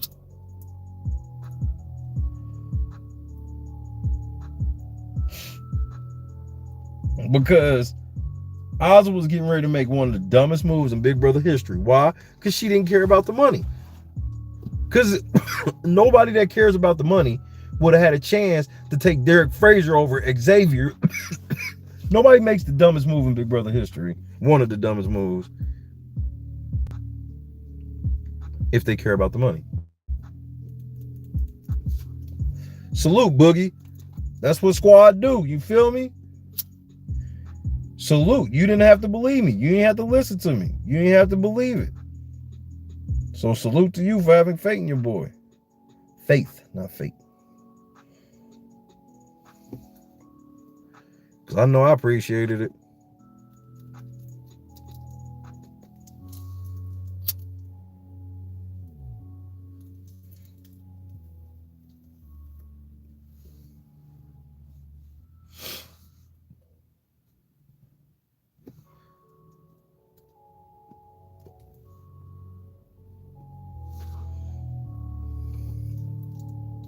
And he's right. This season was not about the money. That's why they gave the top 5 niggas money anyway.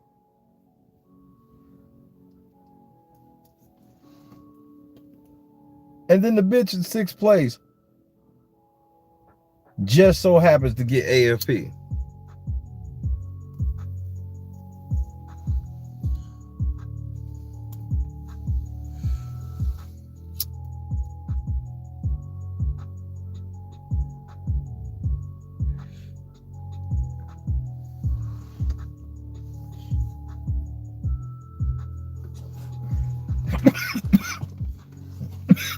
As reported on here and on Sai's channel, several of them have been like,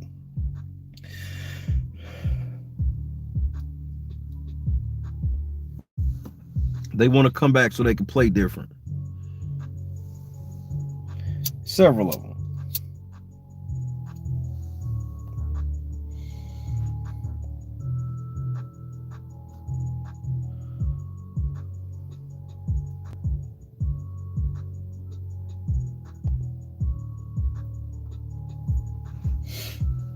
I mean, they ain't even got to go to the trap to make it no full-on Hunger Games.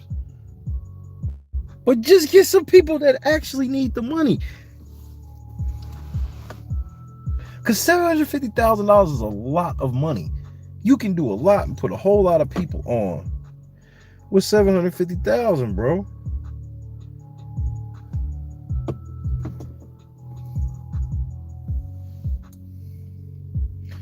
Well, that's because they just, bro, places like that just be waiting for their chance to tee off on certain people.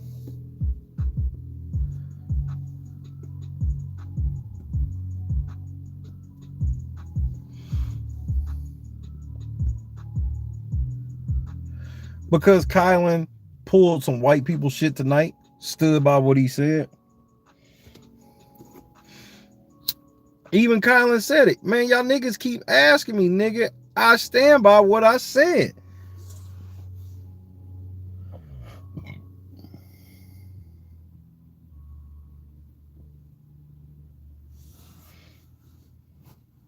Oh, Kylan definitely triggered them hoes. He triggered them by being like, shut up, bitch.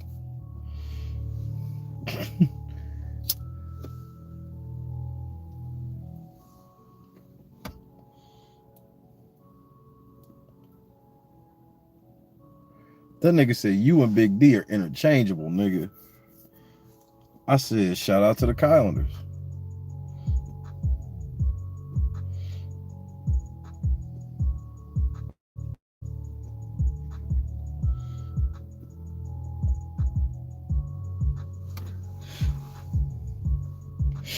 And then I said this shit all year long. And they told me I don't know what I'm talking about.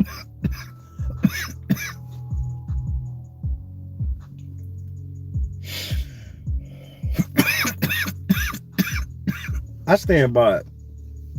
Because Kylan was happy tonight like he had his medicine.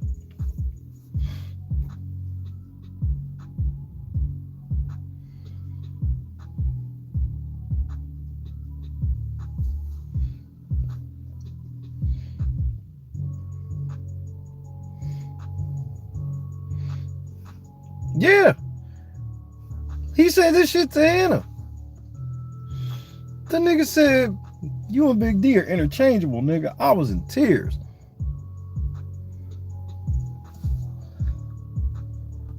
But besides Hannah's HOH win, just like, okay, let's remove comp wins. When we start talking about strategy and shit, what strategy did Hannah bring to the fucking cookout, my guy?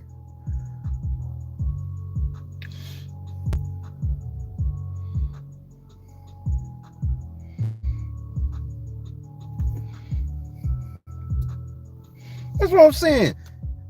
I'm like, okay, you had your comp win. Then what? She said an oil slick strategy. I ain't never seen no bitch face be that greedy for 100 days.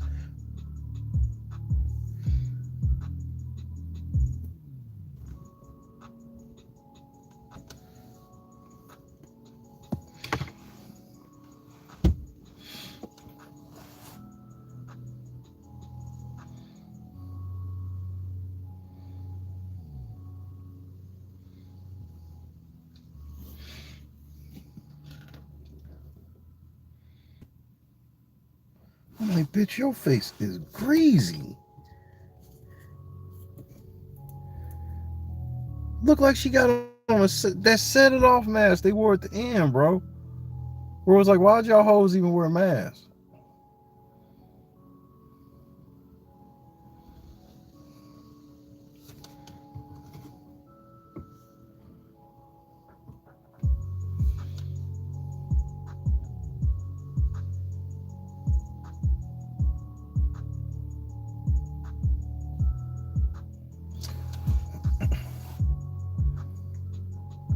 Tomorrow, the final three is right here.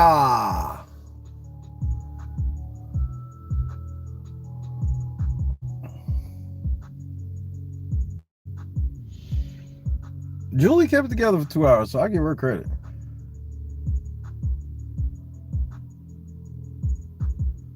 This cast seems like they not gonna fuck with each other. The cast definitely seemed off. There was a lot of over talking, a lot of fucking corny ass laughing. That jury segment was cringy, bro.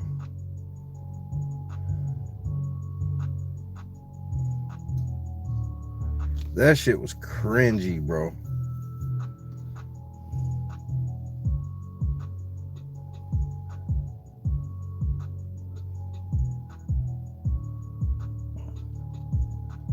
But I called that. I told you, I said, man, that jury segment gonna be cringy as fuck. I said that it would happen, and it did.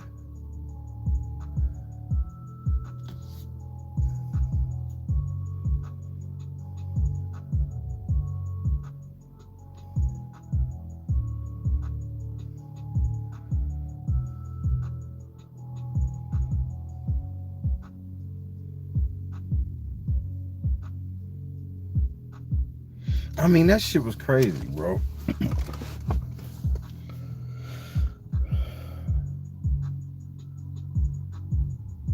Shit, congrats to the squad, bro. Matter of fact, we about to go get some cigars. Cause I'm gonna smoke me maybe one or two more. Cause my manager told me I'm on a fucking curfew tonight, so I can't stay up late tonight. I can't. I gotta go to bed. Shit, I ain't going to bed. I'm gonna go right in the house and flip the phone off. Fuck you, Angela. Fuck you. I ain't going to bed. Fuck you.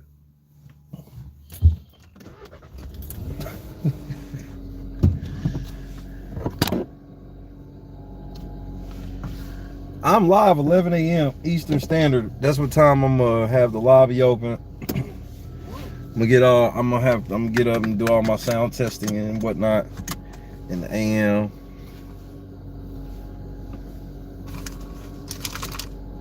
Doing my sound testing and whatnot in the AM. No.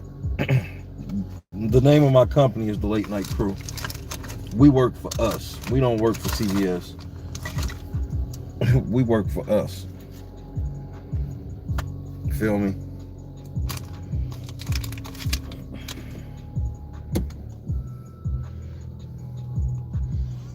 Oh, we need the other version for the gas station truck. Bro, I mean, and plus it ain't hit me yet. I don't know when it'll hit me. Because sometimes shit like that'll hit me like, it might hit me like after I get done tomorrow. But it's such a big deal. I guess I'm just so focused on the task at hand that I ain't had the chance to be excited yet. Like, I haven't even had a chance to soak in finale because my mind's already churning for tomorrow, getting ready to, we talking to the final three. Like, this is insane. Like,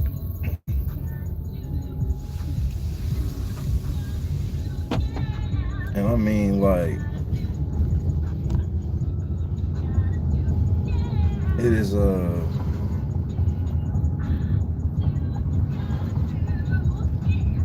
right, my nigga, rest up, nigga. I feel you.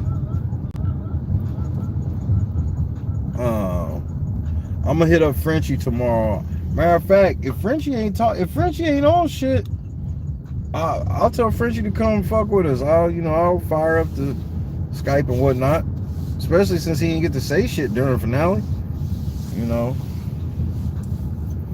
I talked to him before finale started. I made sure to hit him up and tell him thanks again because, like, if it wasn't for him, I want you to understand what Brandon French means, bro. Like, if it wasn't for Brandon French, I would not be doing these interviews tomorrow. I'm not joking. Now, he didn't make the direct contact, but he put me in place with the people who already knew who I was anyway. Oh shit. Understand, when I sent them the request to interview Frenchie, the people at CBS hit French, and if you think I'm lying, you can ask this nigga. People at CBS hit this motherfucker. It was like, hey, now we know you said you interviewed with Kid, but you do know what he be on, right? You do know the type of show he runs and shit, and like, you know, his satirical nature and whatnot. You do know, for real. They had to make sure this motherfucker know before they would give me the okay. They hit him first to doubly check. Even though he told me to hit them, they told me to hold on so they could hit him just to make sure that this motherfucker knew what he was getting himself into. And I'm just like, yo. And this is what I've been telling the squad the whole time. I'm like, bro, our name ring bells. And I'm like, bro, fuck what that subscriber count say, because the right subscribers are watching. And that's all that really be mattering in the end.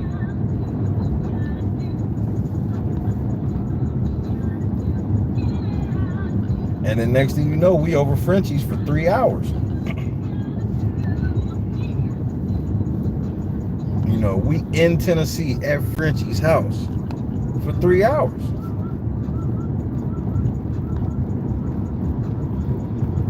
To wit, he promised us he would get us a Derek Frazier interview, and I accidentally got it myself.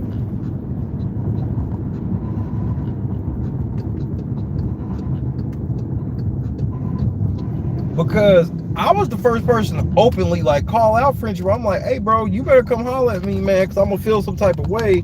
You being the NAACP white guy and ain't coming to the only all black podcaster. And you know, Frenchie could have told me to eat a dick. Like, fuck you, who the fuck you think you are? And Frenchie nutted the fuck up. He nutted the fuck up and was like, come to my house. And I left with this. Yes. So understand, as we watch finale, this was in this season of the house. I'm holding a piece of the house in my hand right now. But I ain't gonna never get in the house. But I'm gonna get in this gas station though. I'll be right back.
I'm telling you, here's the most likely what happened with Frenchie. It's one of a couple of things, like on some real shit. Either he got in trouble, and by getting in trouble, it could be anything. Understand, when I say getting in trouble, it could be anything. Like, it could be something petty, something silly. It doesn't necessarily mean that Brandon Frenchie did something stupid and fucked it up. So it could have been that, or it could have been technical difficulty. It could have been something as simple as that. The audio wasn't coming through right, couldn't hear him correctly or whatever. And that could have been it. It's very likely.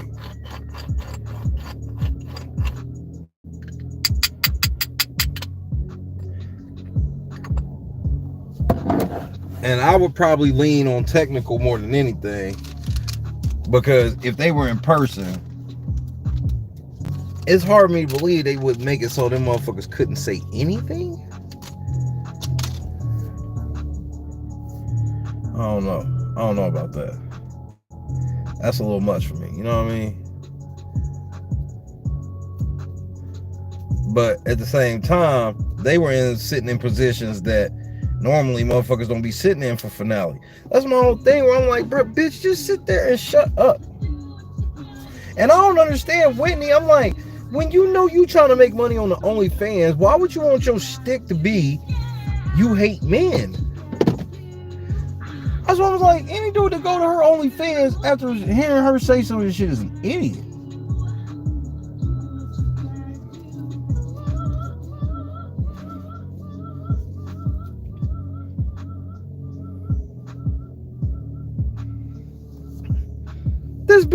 This bitch actually pledged to go on Big Brother finale during Wakanda Forever night and bring up the misogyny. Like, I don't have nothing on record publicly for Frenchie to be like he was in trouble. Her, on the other hand, I do.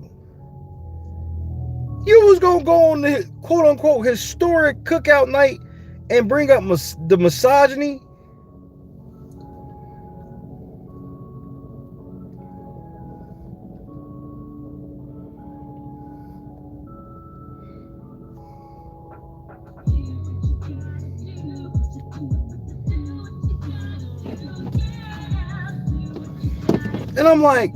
And I'm like, okay, you got this beef with Derek Fraser shit. I'm like, first of all, he got more flack than he needed to get anyway.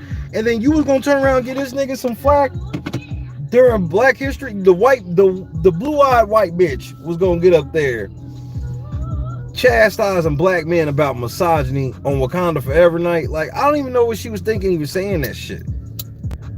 And then on top of that, I'm like, bitch, you wasn't gonna do shit. I was like, so when they just sitting here doing all this Wakanda Forever shit, now all of a sudden you just gonna turn around and be like, well, fuck all of this. Women must be heard right now. You wasn't gonna say shit.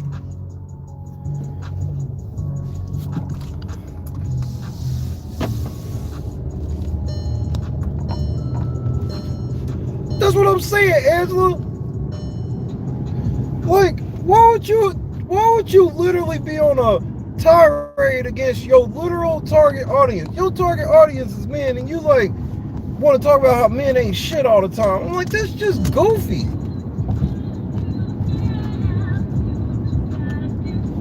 I'm like, that's just goofy on all accounts. That doesn't make sense in any way whatsoever.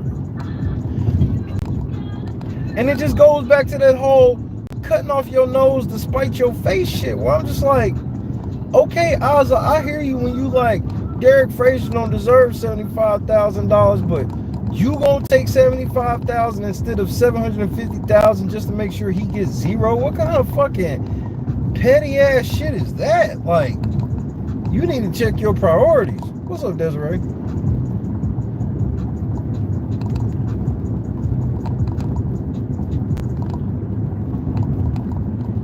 I'm like, I understand Derek Fraser be on some bullshit and he get on your nerves. Bro, I get all of that. Man, I promise I do. But, he played himself into that position. You just got to be okay with him having the money. And then to know that this bitch would have did the unthinkable. Vegas is so happy to hear that, because Vegas is like, this bitch would have did the unthinkable, beat this nigga. She only lost by 1 point, but then she'd have beat this nigga and turned around and took him anyway like a moron. And I got a feeling that a lot of it is to make sure that they was going to try to be together in the end, because we can't, bro, first of all, anybody trying to say that, oh, nigga, that's out of bounds, we saying, nigga, she has said this shit herself, nigga. She said it herself. So I don't find this shit so far-fetched. I'm sorry.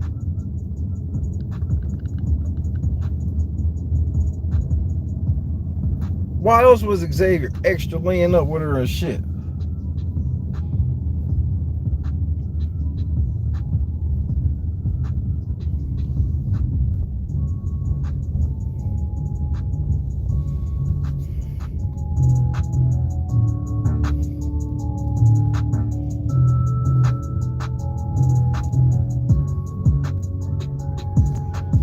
Shout out to Xavier. Shout out to Tiffy Toes, motherfucker.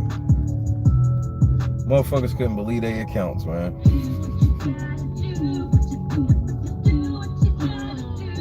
Sometimes you have to.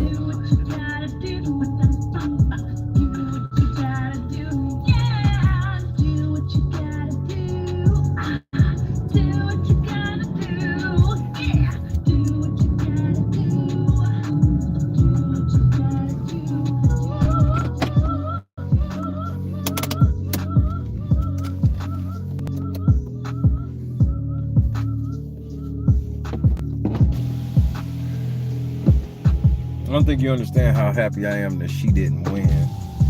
Because that'd have been devastating. Not so much for me, but it came across so bad in a way that they would have never expected.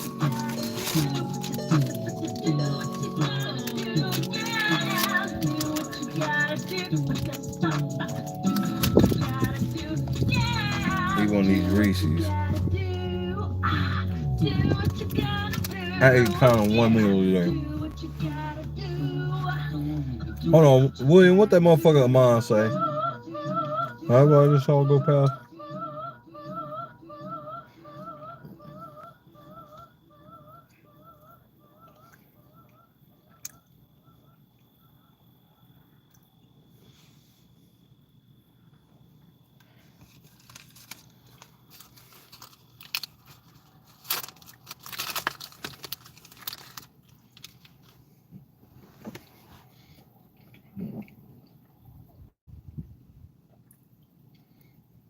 Mm-hmm.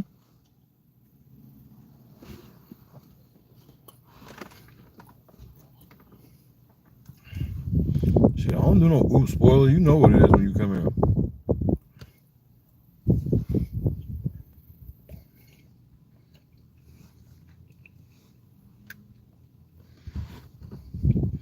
Man, if any of the Big Brother alumni are smart, they wouldn't even go get on Twitter, bro. The amount of motherfuckers that sit on Twitter be like, I can't wait until they come and listen to what we gotta say. I'm like, nigga, you got 17 followers, bro.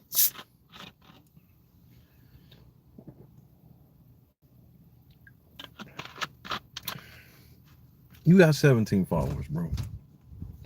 Chill out. Excuse me. You doing too much. And I'm glad I learned this lesson now, because now when I come out of the house, because I would have came out of the house getting on Twitter. Now when I come out of the house, I ain't getting on Twitter. For what? Like, I'll be on Twitter, but not in the capacity they would want. I'll be tweeting out links to my videos and shit. But I ain't using Twitter no more after this year period anyway. But like, if that's what it was gonna be.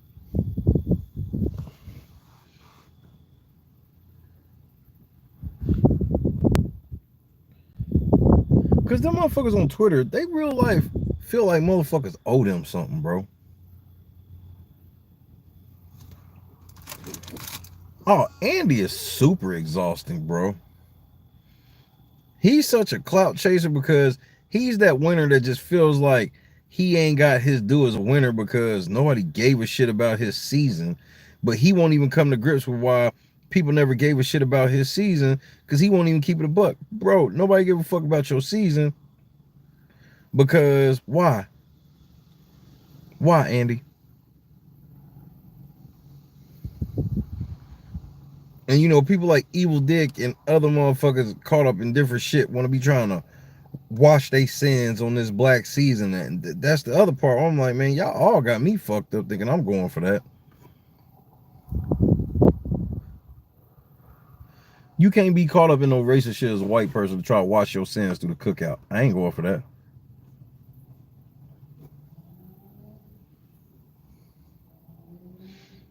Bro, he sucks the oxygen out of everywhere he walks in.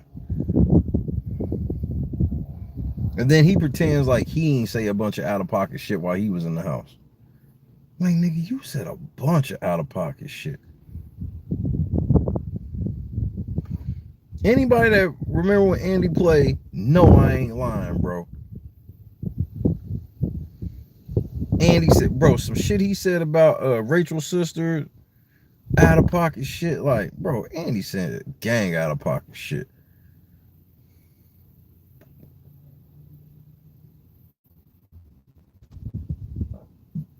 Excuse me, bro. Pepsi.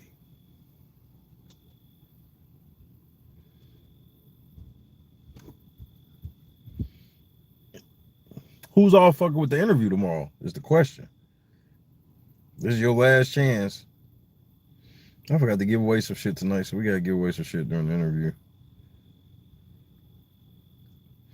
Everybody was into it. We was having fun. Didn't even think about it. But then when the Tiffy toes shit happened,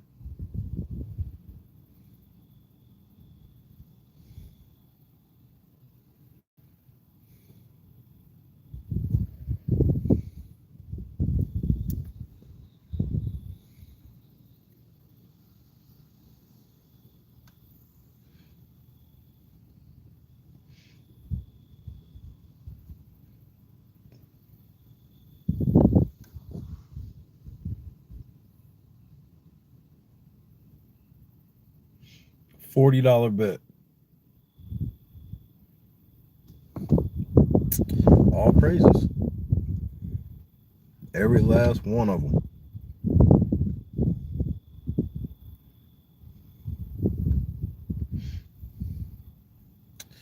Shit, lunch. I don't hate nobody enough.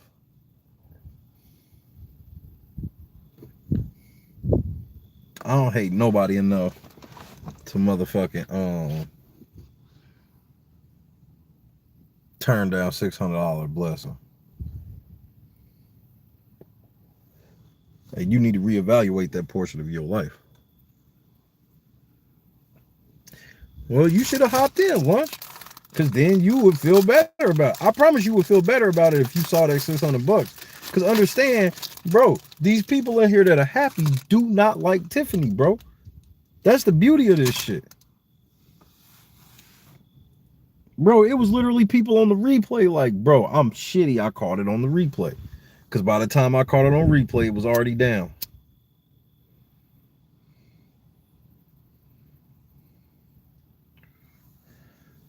I'm telling you, as soon as we started hitting that 1600, bro, that motherfucker, beep, beep, beep, beep, beep, beep, beep. That's why I put it up there, Dion, where I was like, bro, this is almost a 4 for me.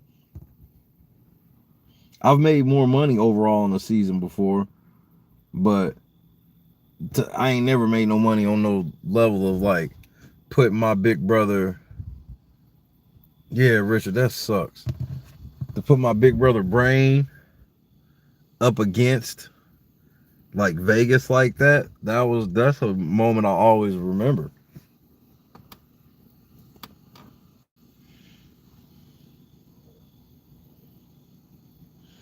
That's a moment I'll always remember.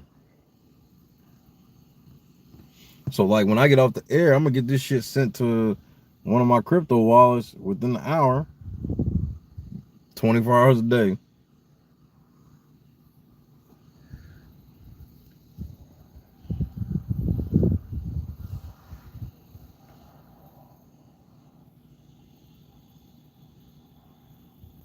Shit is crazy.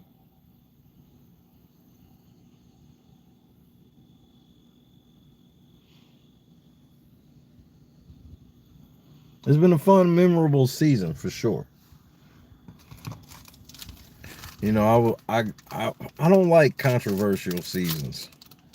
That's why I get so mad about it, because it's like, because a lot of people feel like, well, why don't you just not say some of the shit? And I'm like, well, if I don't say some of the shit, like, because I do not say some of the shit, but if it's pertinent to what's going on and I'm not leaving shit, I'm not omitting shit that it can affect how I'm calling the game. It is in the description, Dion.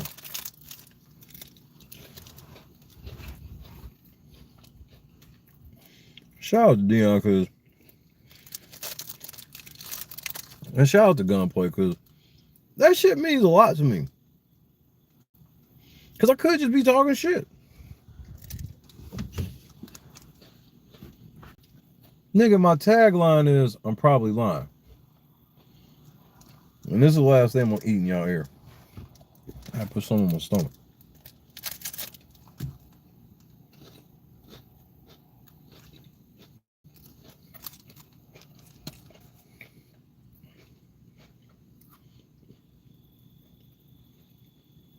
I got it.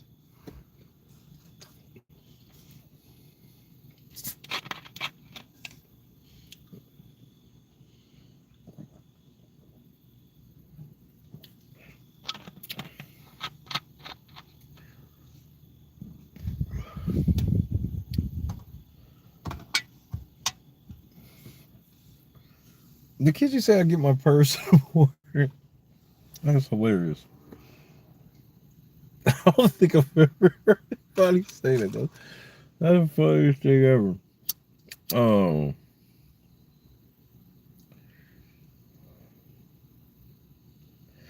I appreciate y'all kicking it with me right now because I really am just trying to have a decompress without removing myself totally out of a big brother zone because I kind of just got to sit here until after the interview, and then I can officially go into the off season. This is the first time that I've had to delay my normal off season feelings for a whole day.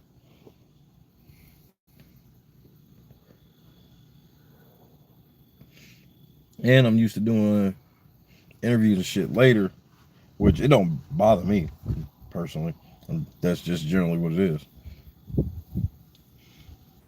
Yeah.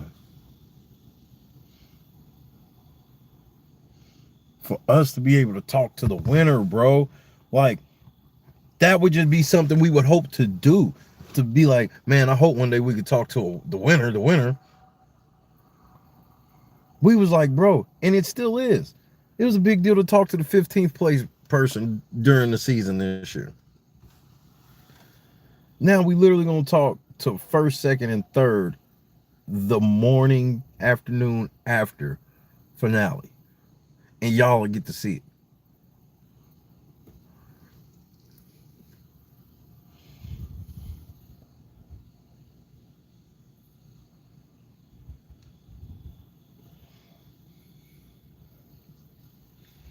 It's insane.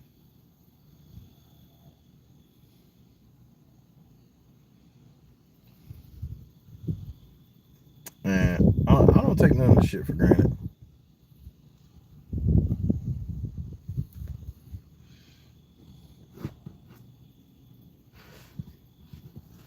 Oh, I'm still on board for the rest of the cast. Yes, indeed, Lunchbox. And if they gonna be out in Vegas this weekend, I'm gonna go.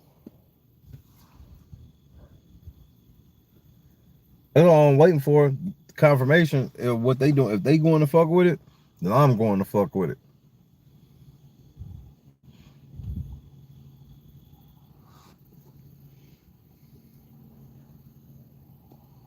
Yeah, they doing all the big boys tonight. You know, they might be doing rap. I know they doing Winter Circle. You know, they be doing the big boys tonight. Which, shit, I don't give a fuck if them niggas was doing me next week.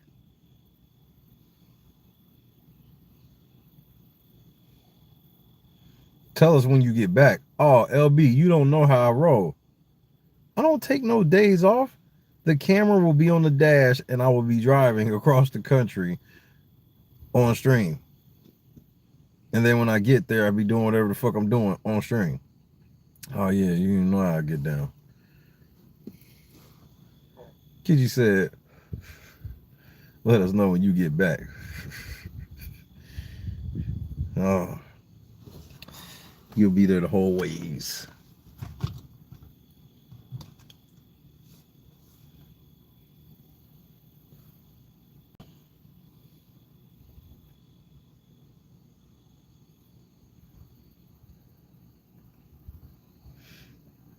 Shit, man, don't send me.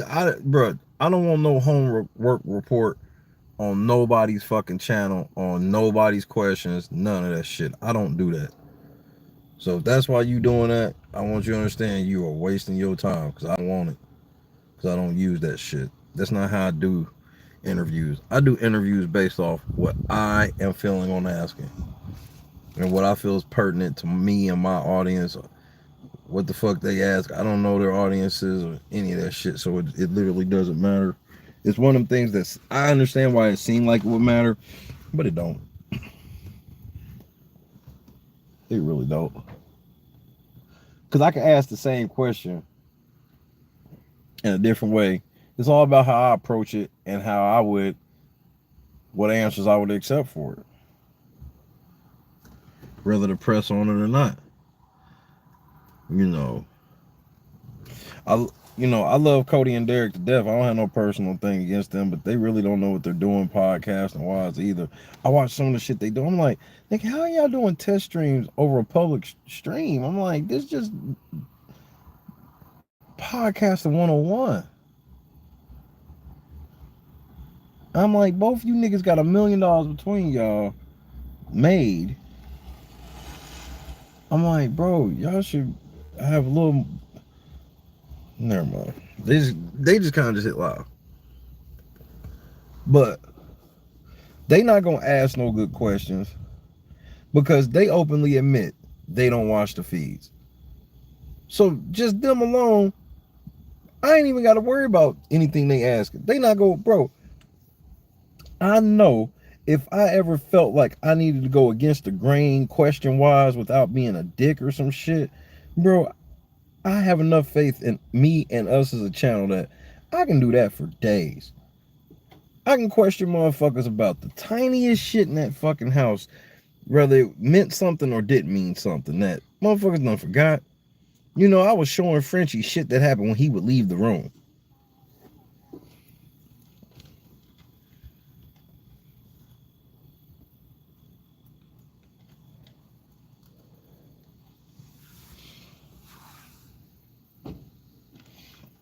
And so they not gonna ask no tough questions at all, or anything that could be deemed tough.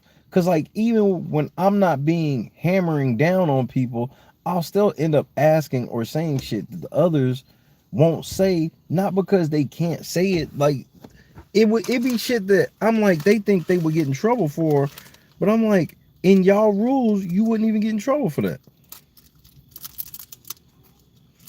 But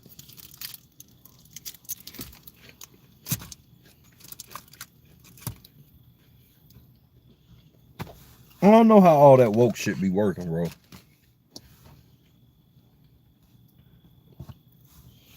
You know, Cody tough enough to talk shit about Davon, but then scary overall. It's weird. I can't be the only one who's noticed that. Because I already know the answer, Lunch. Like, that's a question where I would ask him that. Especially since he's a single dude. I would ask him that. But two reasons you don't.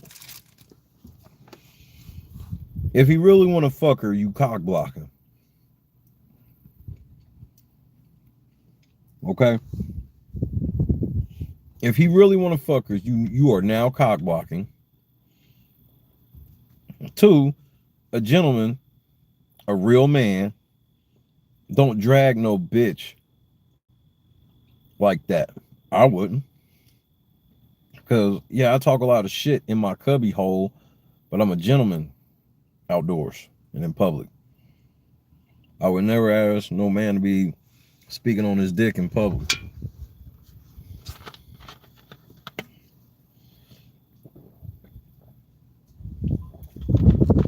And even if I did, he allowing it anyway. He a lawyer. So as far as me trying to trick Xavier into saying anything, it's not even worth it. I just want to try to ask him questions he'll actually answer. You know, I'm not about to ask him about him and Kyle and shit. He ain't even gonna see it yet. Like, I'm definitely not gonna ask motherfucker questions based off shit that they need to go back and watch. But I'm like, bro, they just played last night. These niggas ain't watched shit. They probably out getting fucked up right now. Head back to a hotel, go sleep. They probably, if they still doing media, they doing media, and then once they get finished with media, they going to get fucked up. Which it's only 11 o'clock out there. Granted, shit closed at like 2. But I mean, you know, it's only 11 o'clock out there. Niggas is going to get fucked up and shit after they do their obligations or whatnot, and all party somewhere close. Who knows how they gonna do it? But as far as me asking like questions of shit that they need to be able to see,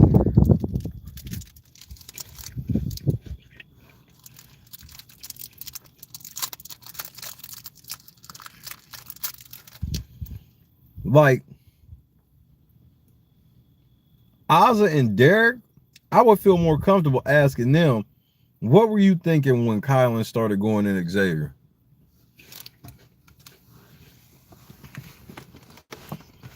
Like, I feel more comfortable asking them because I'm not asking them to pass judgment at all. I'm just asking them what they felt when it was happening.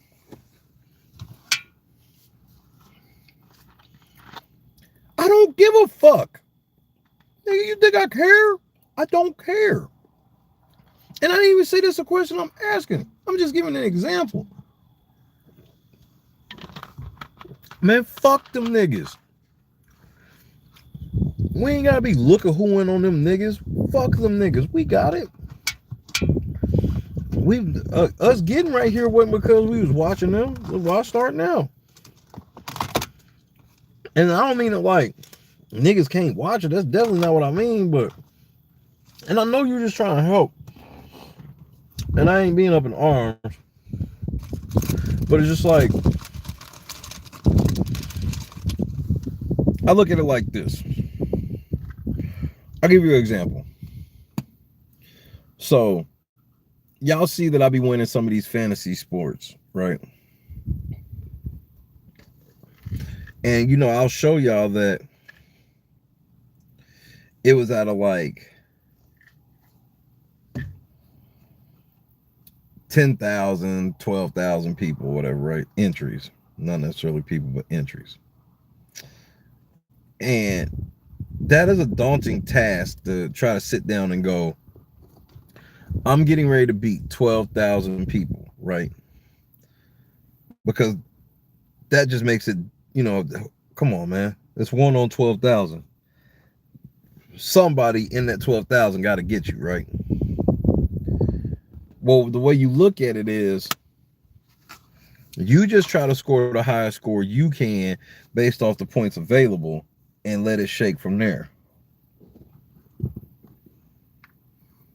Because if you score the right amount of points, it don't matter what everybody else do, because you'll just be up there and everybody will be chasing you. So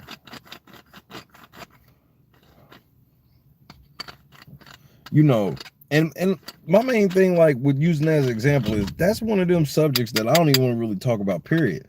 It's like the Kylan thing. It's like, because my whole thing is what? Because if I was to talk about it, I wouldn't talk about it anyway, because they not even trying to hear what Kylan's saying. Because a lot of people be on that shit where they be like, well, if you say something the wrong way, then we get to invalidate your whole point. Even if your whole point and premise on the point itself was true, you just didn't convey it in a way that is considered proper. That was basically some Kylan speak for your ass right there. And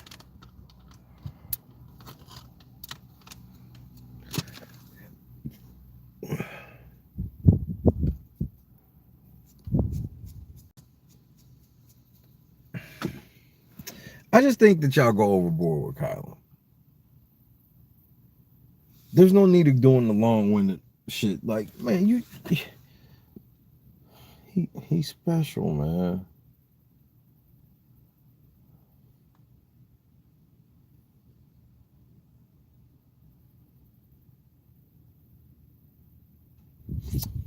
Y'all all got a cousin like Kylan that he ain't been diagnosed.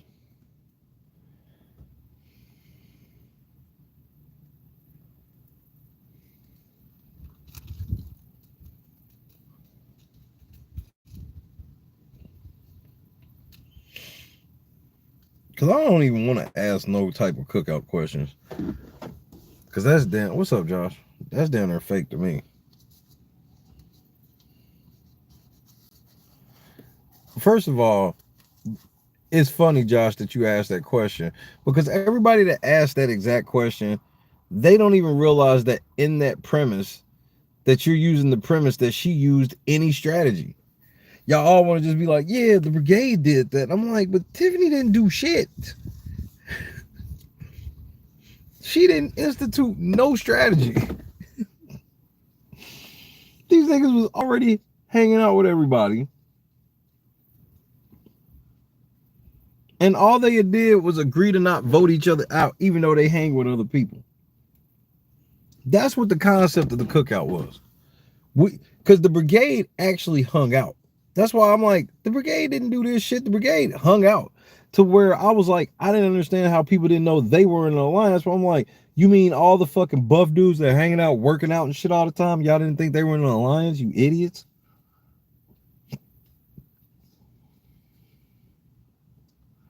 The cookout never hung out. Ever. Ever. Ever.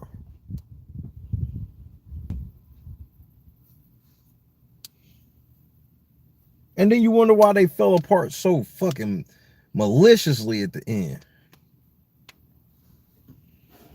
Kylan thought that fucking final two Superman versus Batman shit was real.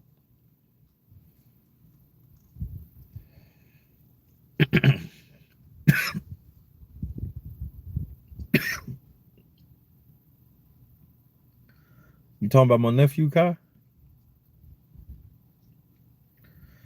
I suggest you quit talking about my nephew.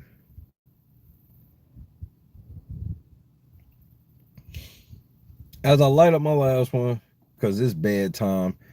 It's bedtime. Actually, I'm gonna get something to eat, then it's bedtime.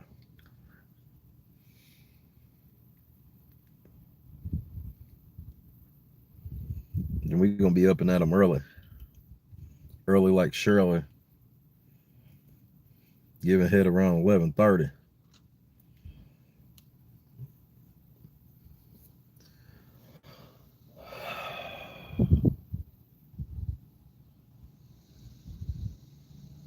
I'm definitely playing the Azah track to her.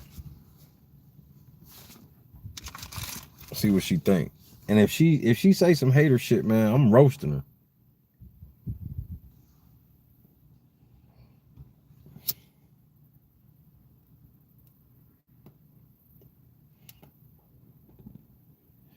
You know, Kitschy, of all the many points that I've made several times this season on certain shit, right? That's the point that has seemed to like fly over people's head the most. Is that point of y'all got in there and decided, y'all remember when y'all left home and left from y'all families, y'all hugged them and shit and told them that y'all was gonna do everything you can to bring back $750,000. And then now you gotta explain to them how day one that shit fell apart for some quote unquote greater good that still leaves us broke. Because like even with Tiffany, like this ain't saying that Tiffany has bad money management or whatever. Okay, if she has pristine money management, which I doubt from shit I've heard from her, but she's gonna run through 50,000. She make probably 50,000 a year. So either she'll use it to dig herself out, and if not, then that means she made $100,000 for 1 year. And that ain't no diss to her. That is just to show that that's why you should have been in there playing for real. Xavier got a job where that's why this nigga was like, I'm a fully licensed attorney, where it's like, here we go. Like I said, he ain't no trial motherfucker or whatever, but I'm like, but he's still a lawyer, attorney. And I'm like, some of them go feel some way. And like I said, some people may not ever say anything out loud. But some people gonna feel some type of way of how Xavier maneuvered himself towards the end of this shit and with his setup already.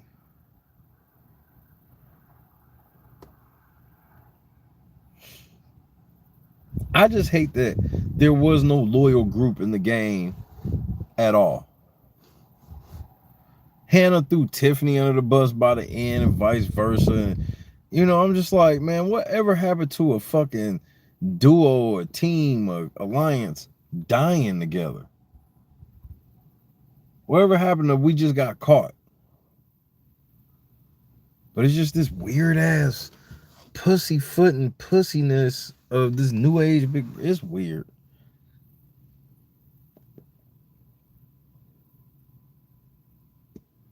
I mean, because that's why Xavier made the move that he made, is because he was scary. That's just the bottom line. He was scared of Kylan. And not necessarily, and I know when people hear that, then it gives you that I'm saying he was scared of Kylan as a man. No, he was scared of Kylan in that game of Big Brother.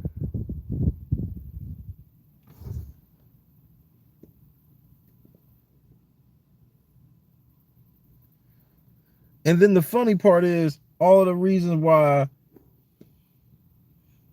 he didn't want that drama of Kylan and all that shit. And you fuck around got it anyway.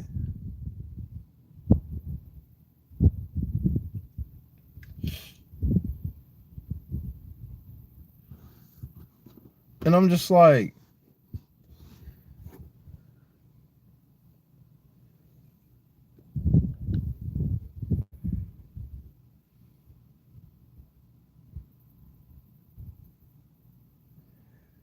you can, bro. I looked these people in there in the face on my way to California for 90 something days. How do I come back and look at them in third place talking about, even if I had won, I would have did the shit that I didn't even need to talk to y'all. I already knew would be the move to guarantee I lost. And how do I look y'all in the face and tell y'all, hey man, it's because Xavier actually would have been better representation of blah, blah, blah. What? We broke, nigga. We needed this.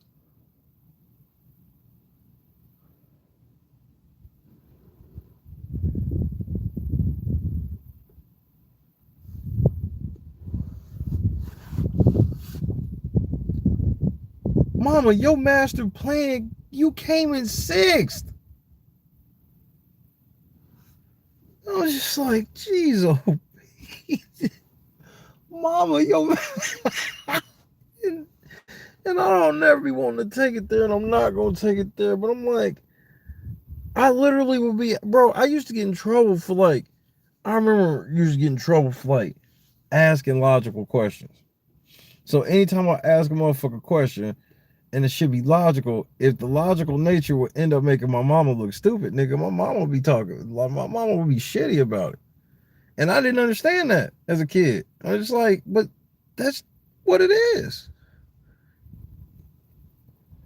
You know, I had a level of blunt Kylan-ness to me, I guess. I guess I'm retarded too. Fuck it.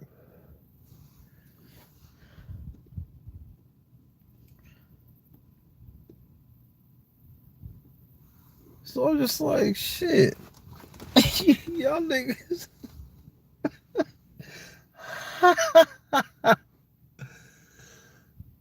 Y'all niggas went in the house and played y'allself.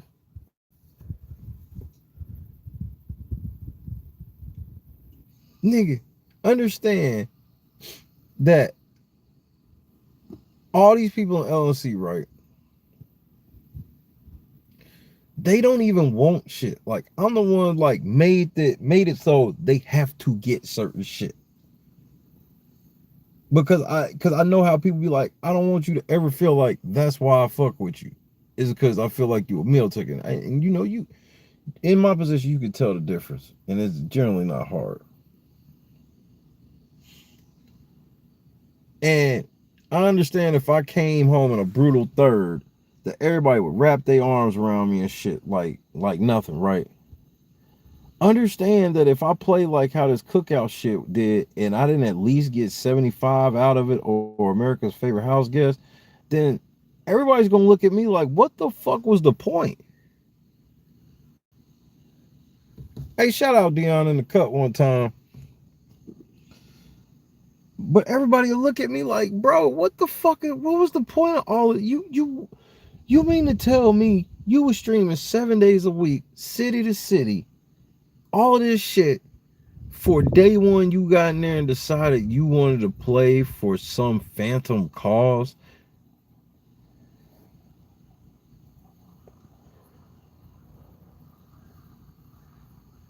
Derek Fraser's family can feel okay with it because he got 75 out of the deal. I'm gonna tell you one thing. And when I was editing the video, $750,000 for Marcus. When I was editing the video, bro, I was noticing Azah at the end. She did not seem happy to be in the final three. She seemed like she didn't want. So like when Azah say this shit wasn't money motivated, I believe her when she say that shit. I believe Azah got to a point where I think Azah was ready to go home way early. And I think the cookout gave her a reason to want to stay. And then the shit just played and it got out of hand real quick.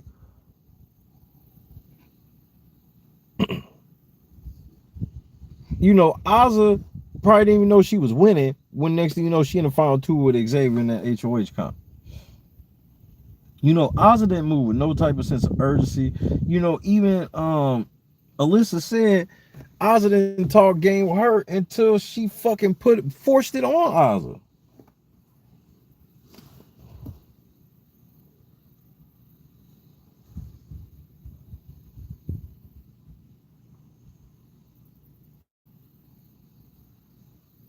And but it's weird because it's like, but then Azah, if you didn't care about the money, you acting like Claire. So if you didn't care about the money, how are you so big? First of all, in her speech, she openly dissed Derek Fraser. How's she gonna look motherfucking Xavier in the face and call him the creator of the cookout, bro? I was like, damn.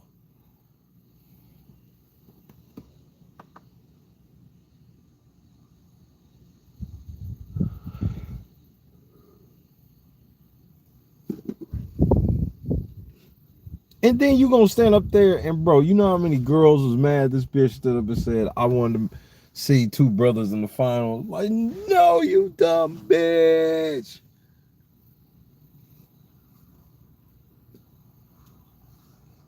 But that and somebody like Azah, I blame that on CBS. You can't bro, that looks bad for your product. To have a motherfucker make it to the end of your product and be like, man, I don't even give a fuck about this money. I was gonna do the shit that nobody really wanted to do, and that everybody that watches your show would have roasted your show. Like, why would she do that stupid shit?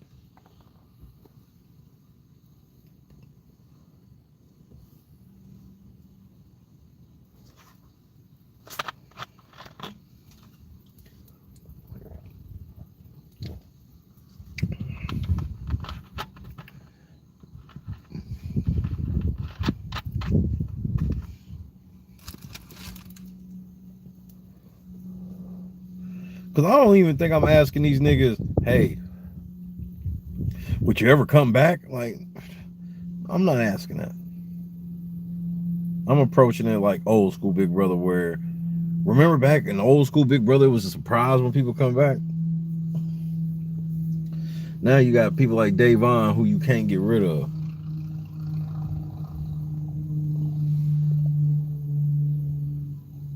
And that's what I said at lunch. I'm like how Spartacus just screamed $750,000. You ain't even got to go get people in the trap. You ain't got to go get like homeless people that damn near will want to fight and kill each other, damn near making Hunger Games. You ain't got to do no shit like that. But bro, if you get just normal middle class people, bro, that's the appeal with Tiffany, where if Tiffany would have had that shit up off of her, which she should have just chose against it, but it is what it is. But like, if Tiffany don't have that shield on her, Tiffany, she ain't, you know what I mean? I don't think that her and her son are struggling. But bro, could she use 750 bands? Come on. And she'd have been with the shits. Same with Kylan. Hannah, not so much. Her people got money. Same thing with Azah. Cast them out. Alyssa got a fucking company, but at least with Alyssa having a company, I'm okay. You know why? Because I didn't see that the fact that she had her company and shit fuck with her competitive drive. And then I'm cool with that. You know, Xavier seems like he ain't hurting like that, but it didn't hurt his competitive drive. You know, Christian didn't come across as just ultra well-to-do to not care.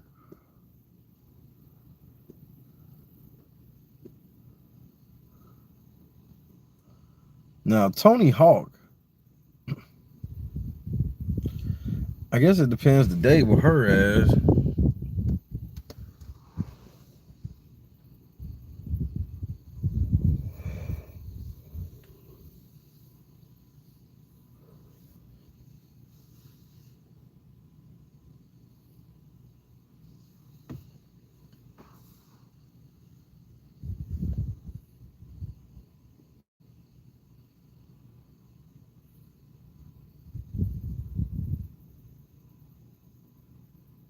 Can't believe I made it this far, bro.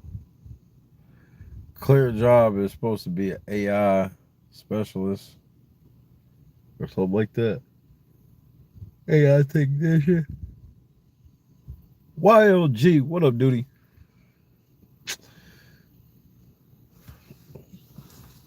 Tomorrow we make history. I ain't never had a black player on my show, and I got 3 of them tomorrow.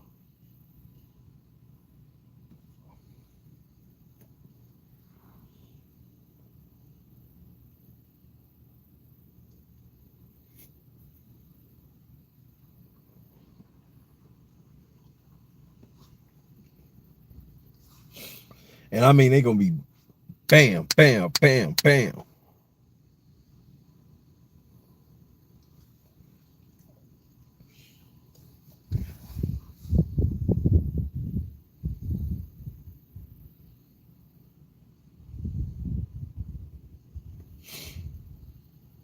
I'm on the way, Angela. It's just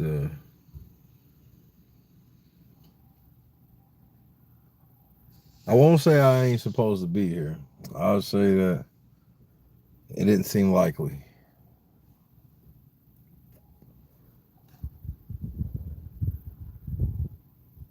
So tomorrow I get down the mud and I get to battle my wits freshly with the winner, the second place winner, and the third place loser. It's done, Spartacus. Bro, is it ever?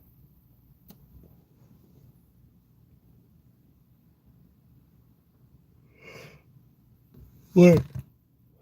That's a yawn of confidence.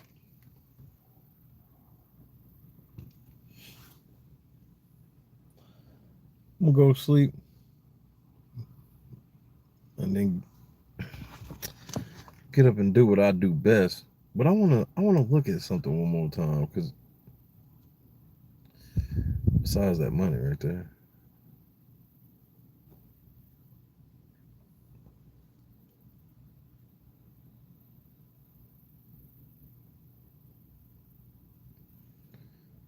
I just don't be taking shit like this for granted, because I so easily could. And maybe once in my life, maybe I did. Or I did. Or I did. Probably lying.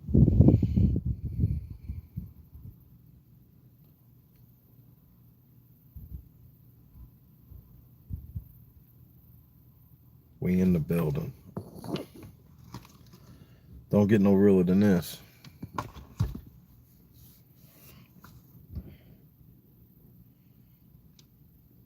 Those that are close around me, I think, have known or have recognized now for sure that that fucked me up in a good way.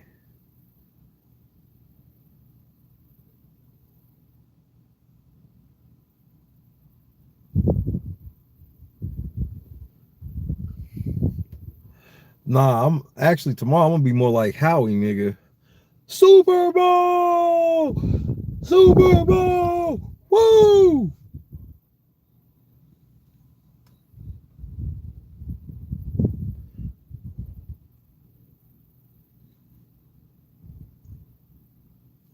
I can't believe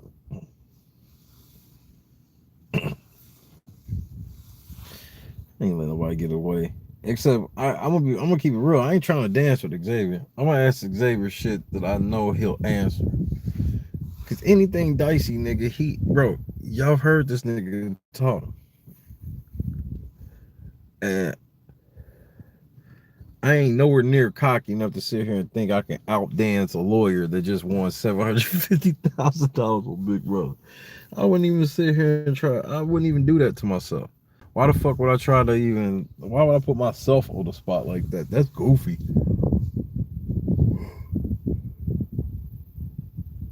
Because even if I win, he still win by default because he got the bag. Good shit, Junior. See you later. We're going to cash out. Fuck you, nigga. Don't you ever call me Junior with your whole ass. Get the brakes off of you, motherfucker. Surprisingly, some production don't be tying them up, bro. These niggas have yet to tell me shit I can't say. And that's why they fuck with me, because they don't have to.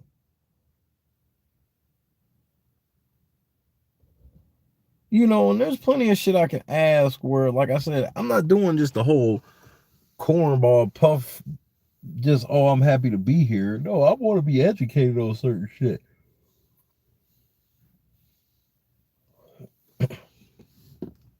You know, if I'm going to ask Xavier about Kylan, I'm going to ask him, like, you know, why did you feel it better to take the other? Did you just really just favor your odds going against them too, even with knowing how the last part was? You know, I would ask a well deep thoughted question into that mindset of why not keep Kylan to get to the final two easier than with Derek Frazier or than with Azah.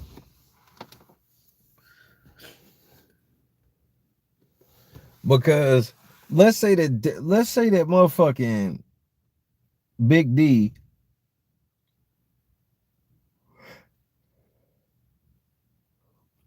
him and Kylan just switched basically everything. Well, really just switched minds.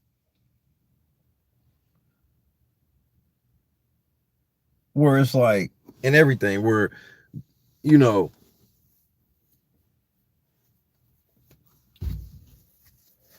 if Xavier's sitting next to somebody, because the reason why I say this is if Xavier's sitting next to somebody strong like a Kylan in, where if Derek Frazier had Kylan's resume in the end, then a lot of Xavier's bad, poor decisions at the end could maybe come back to haunt him. But then the only thing is the only person who could compete with him on that level is somebody who basically had worse jury management. Like, for some reason, people hated Kylan more, even though when you really look back on it, it's like, why do y'all niggas not like Kylan outside of Brittany?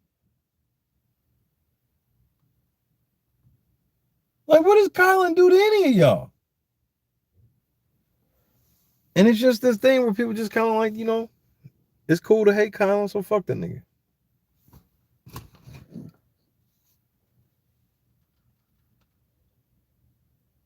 So we out here, and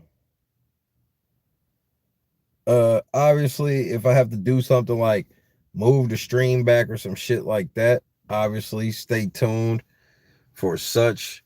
But I'm gonna most likely open the lobby early and get it crack-a-lacking.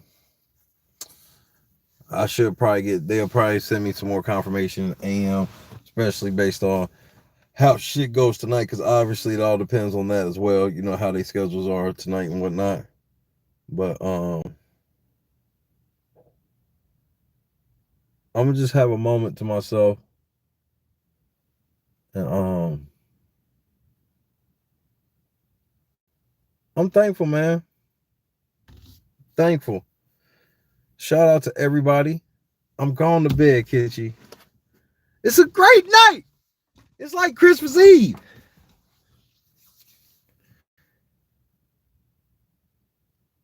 But then again, I'm probably lying. Hey, man, let's go do the damn thing, man.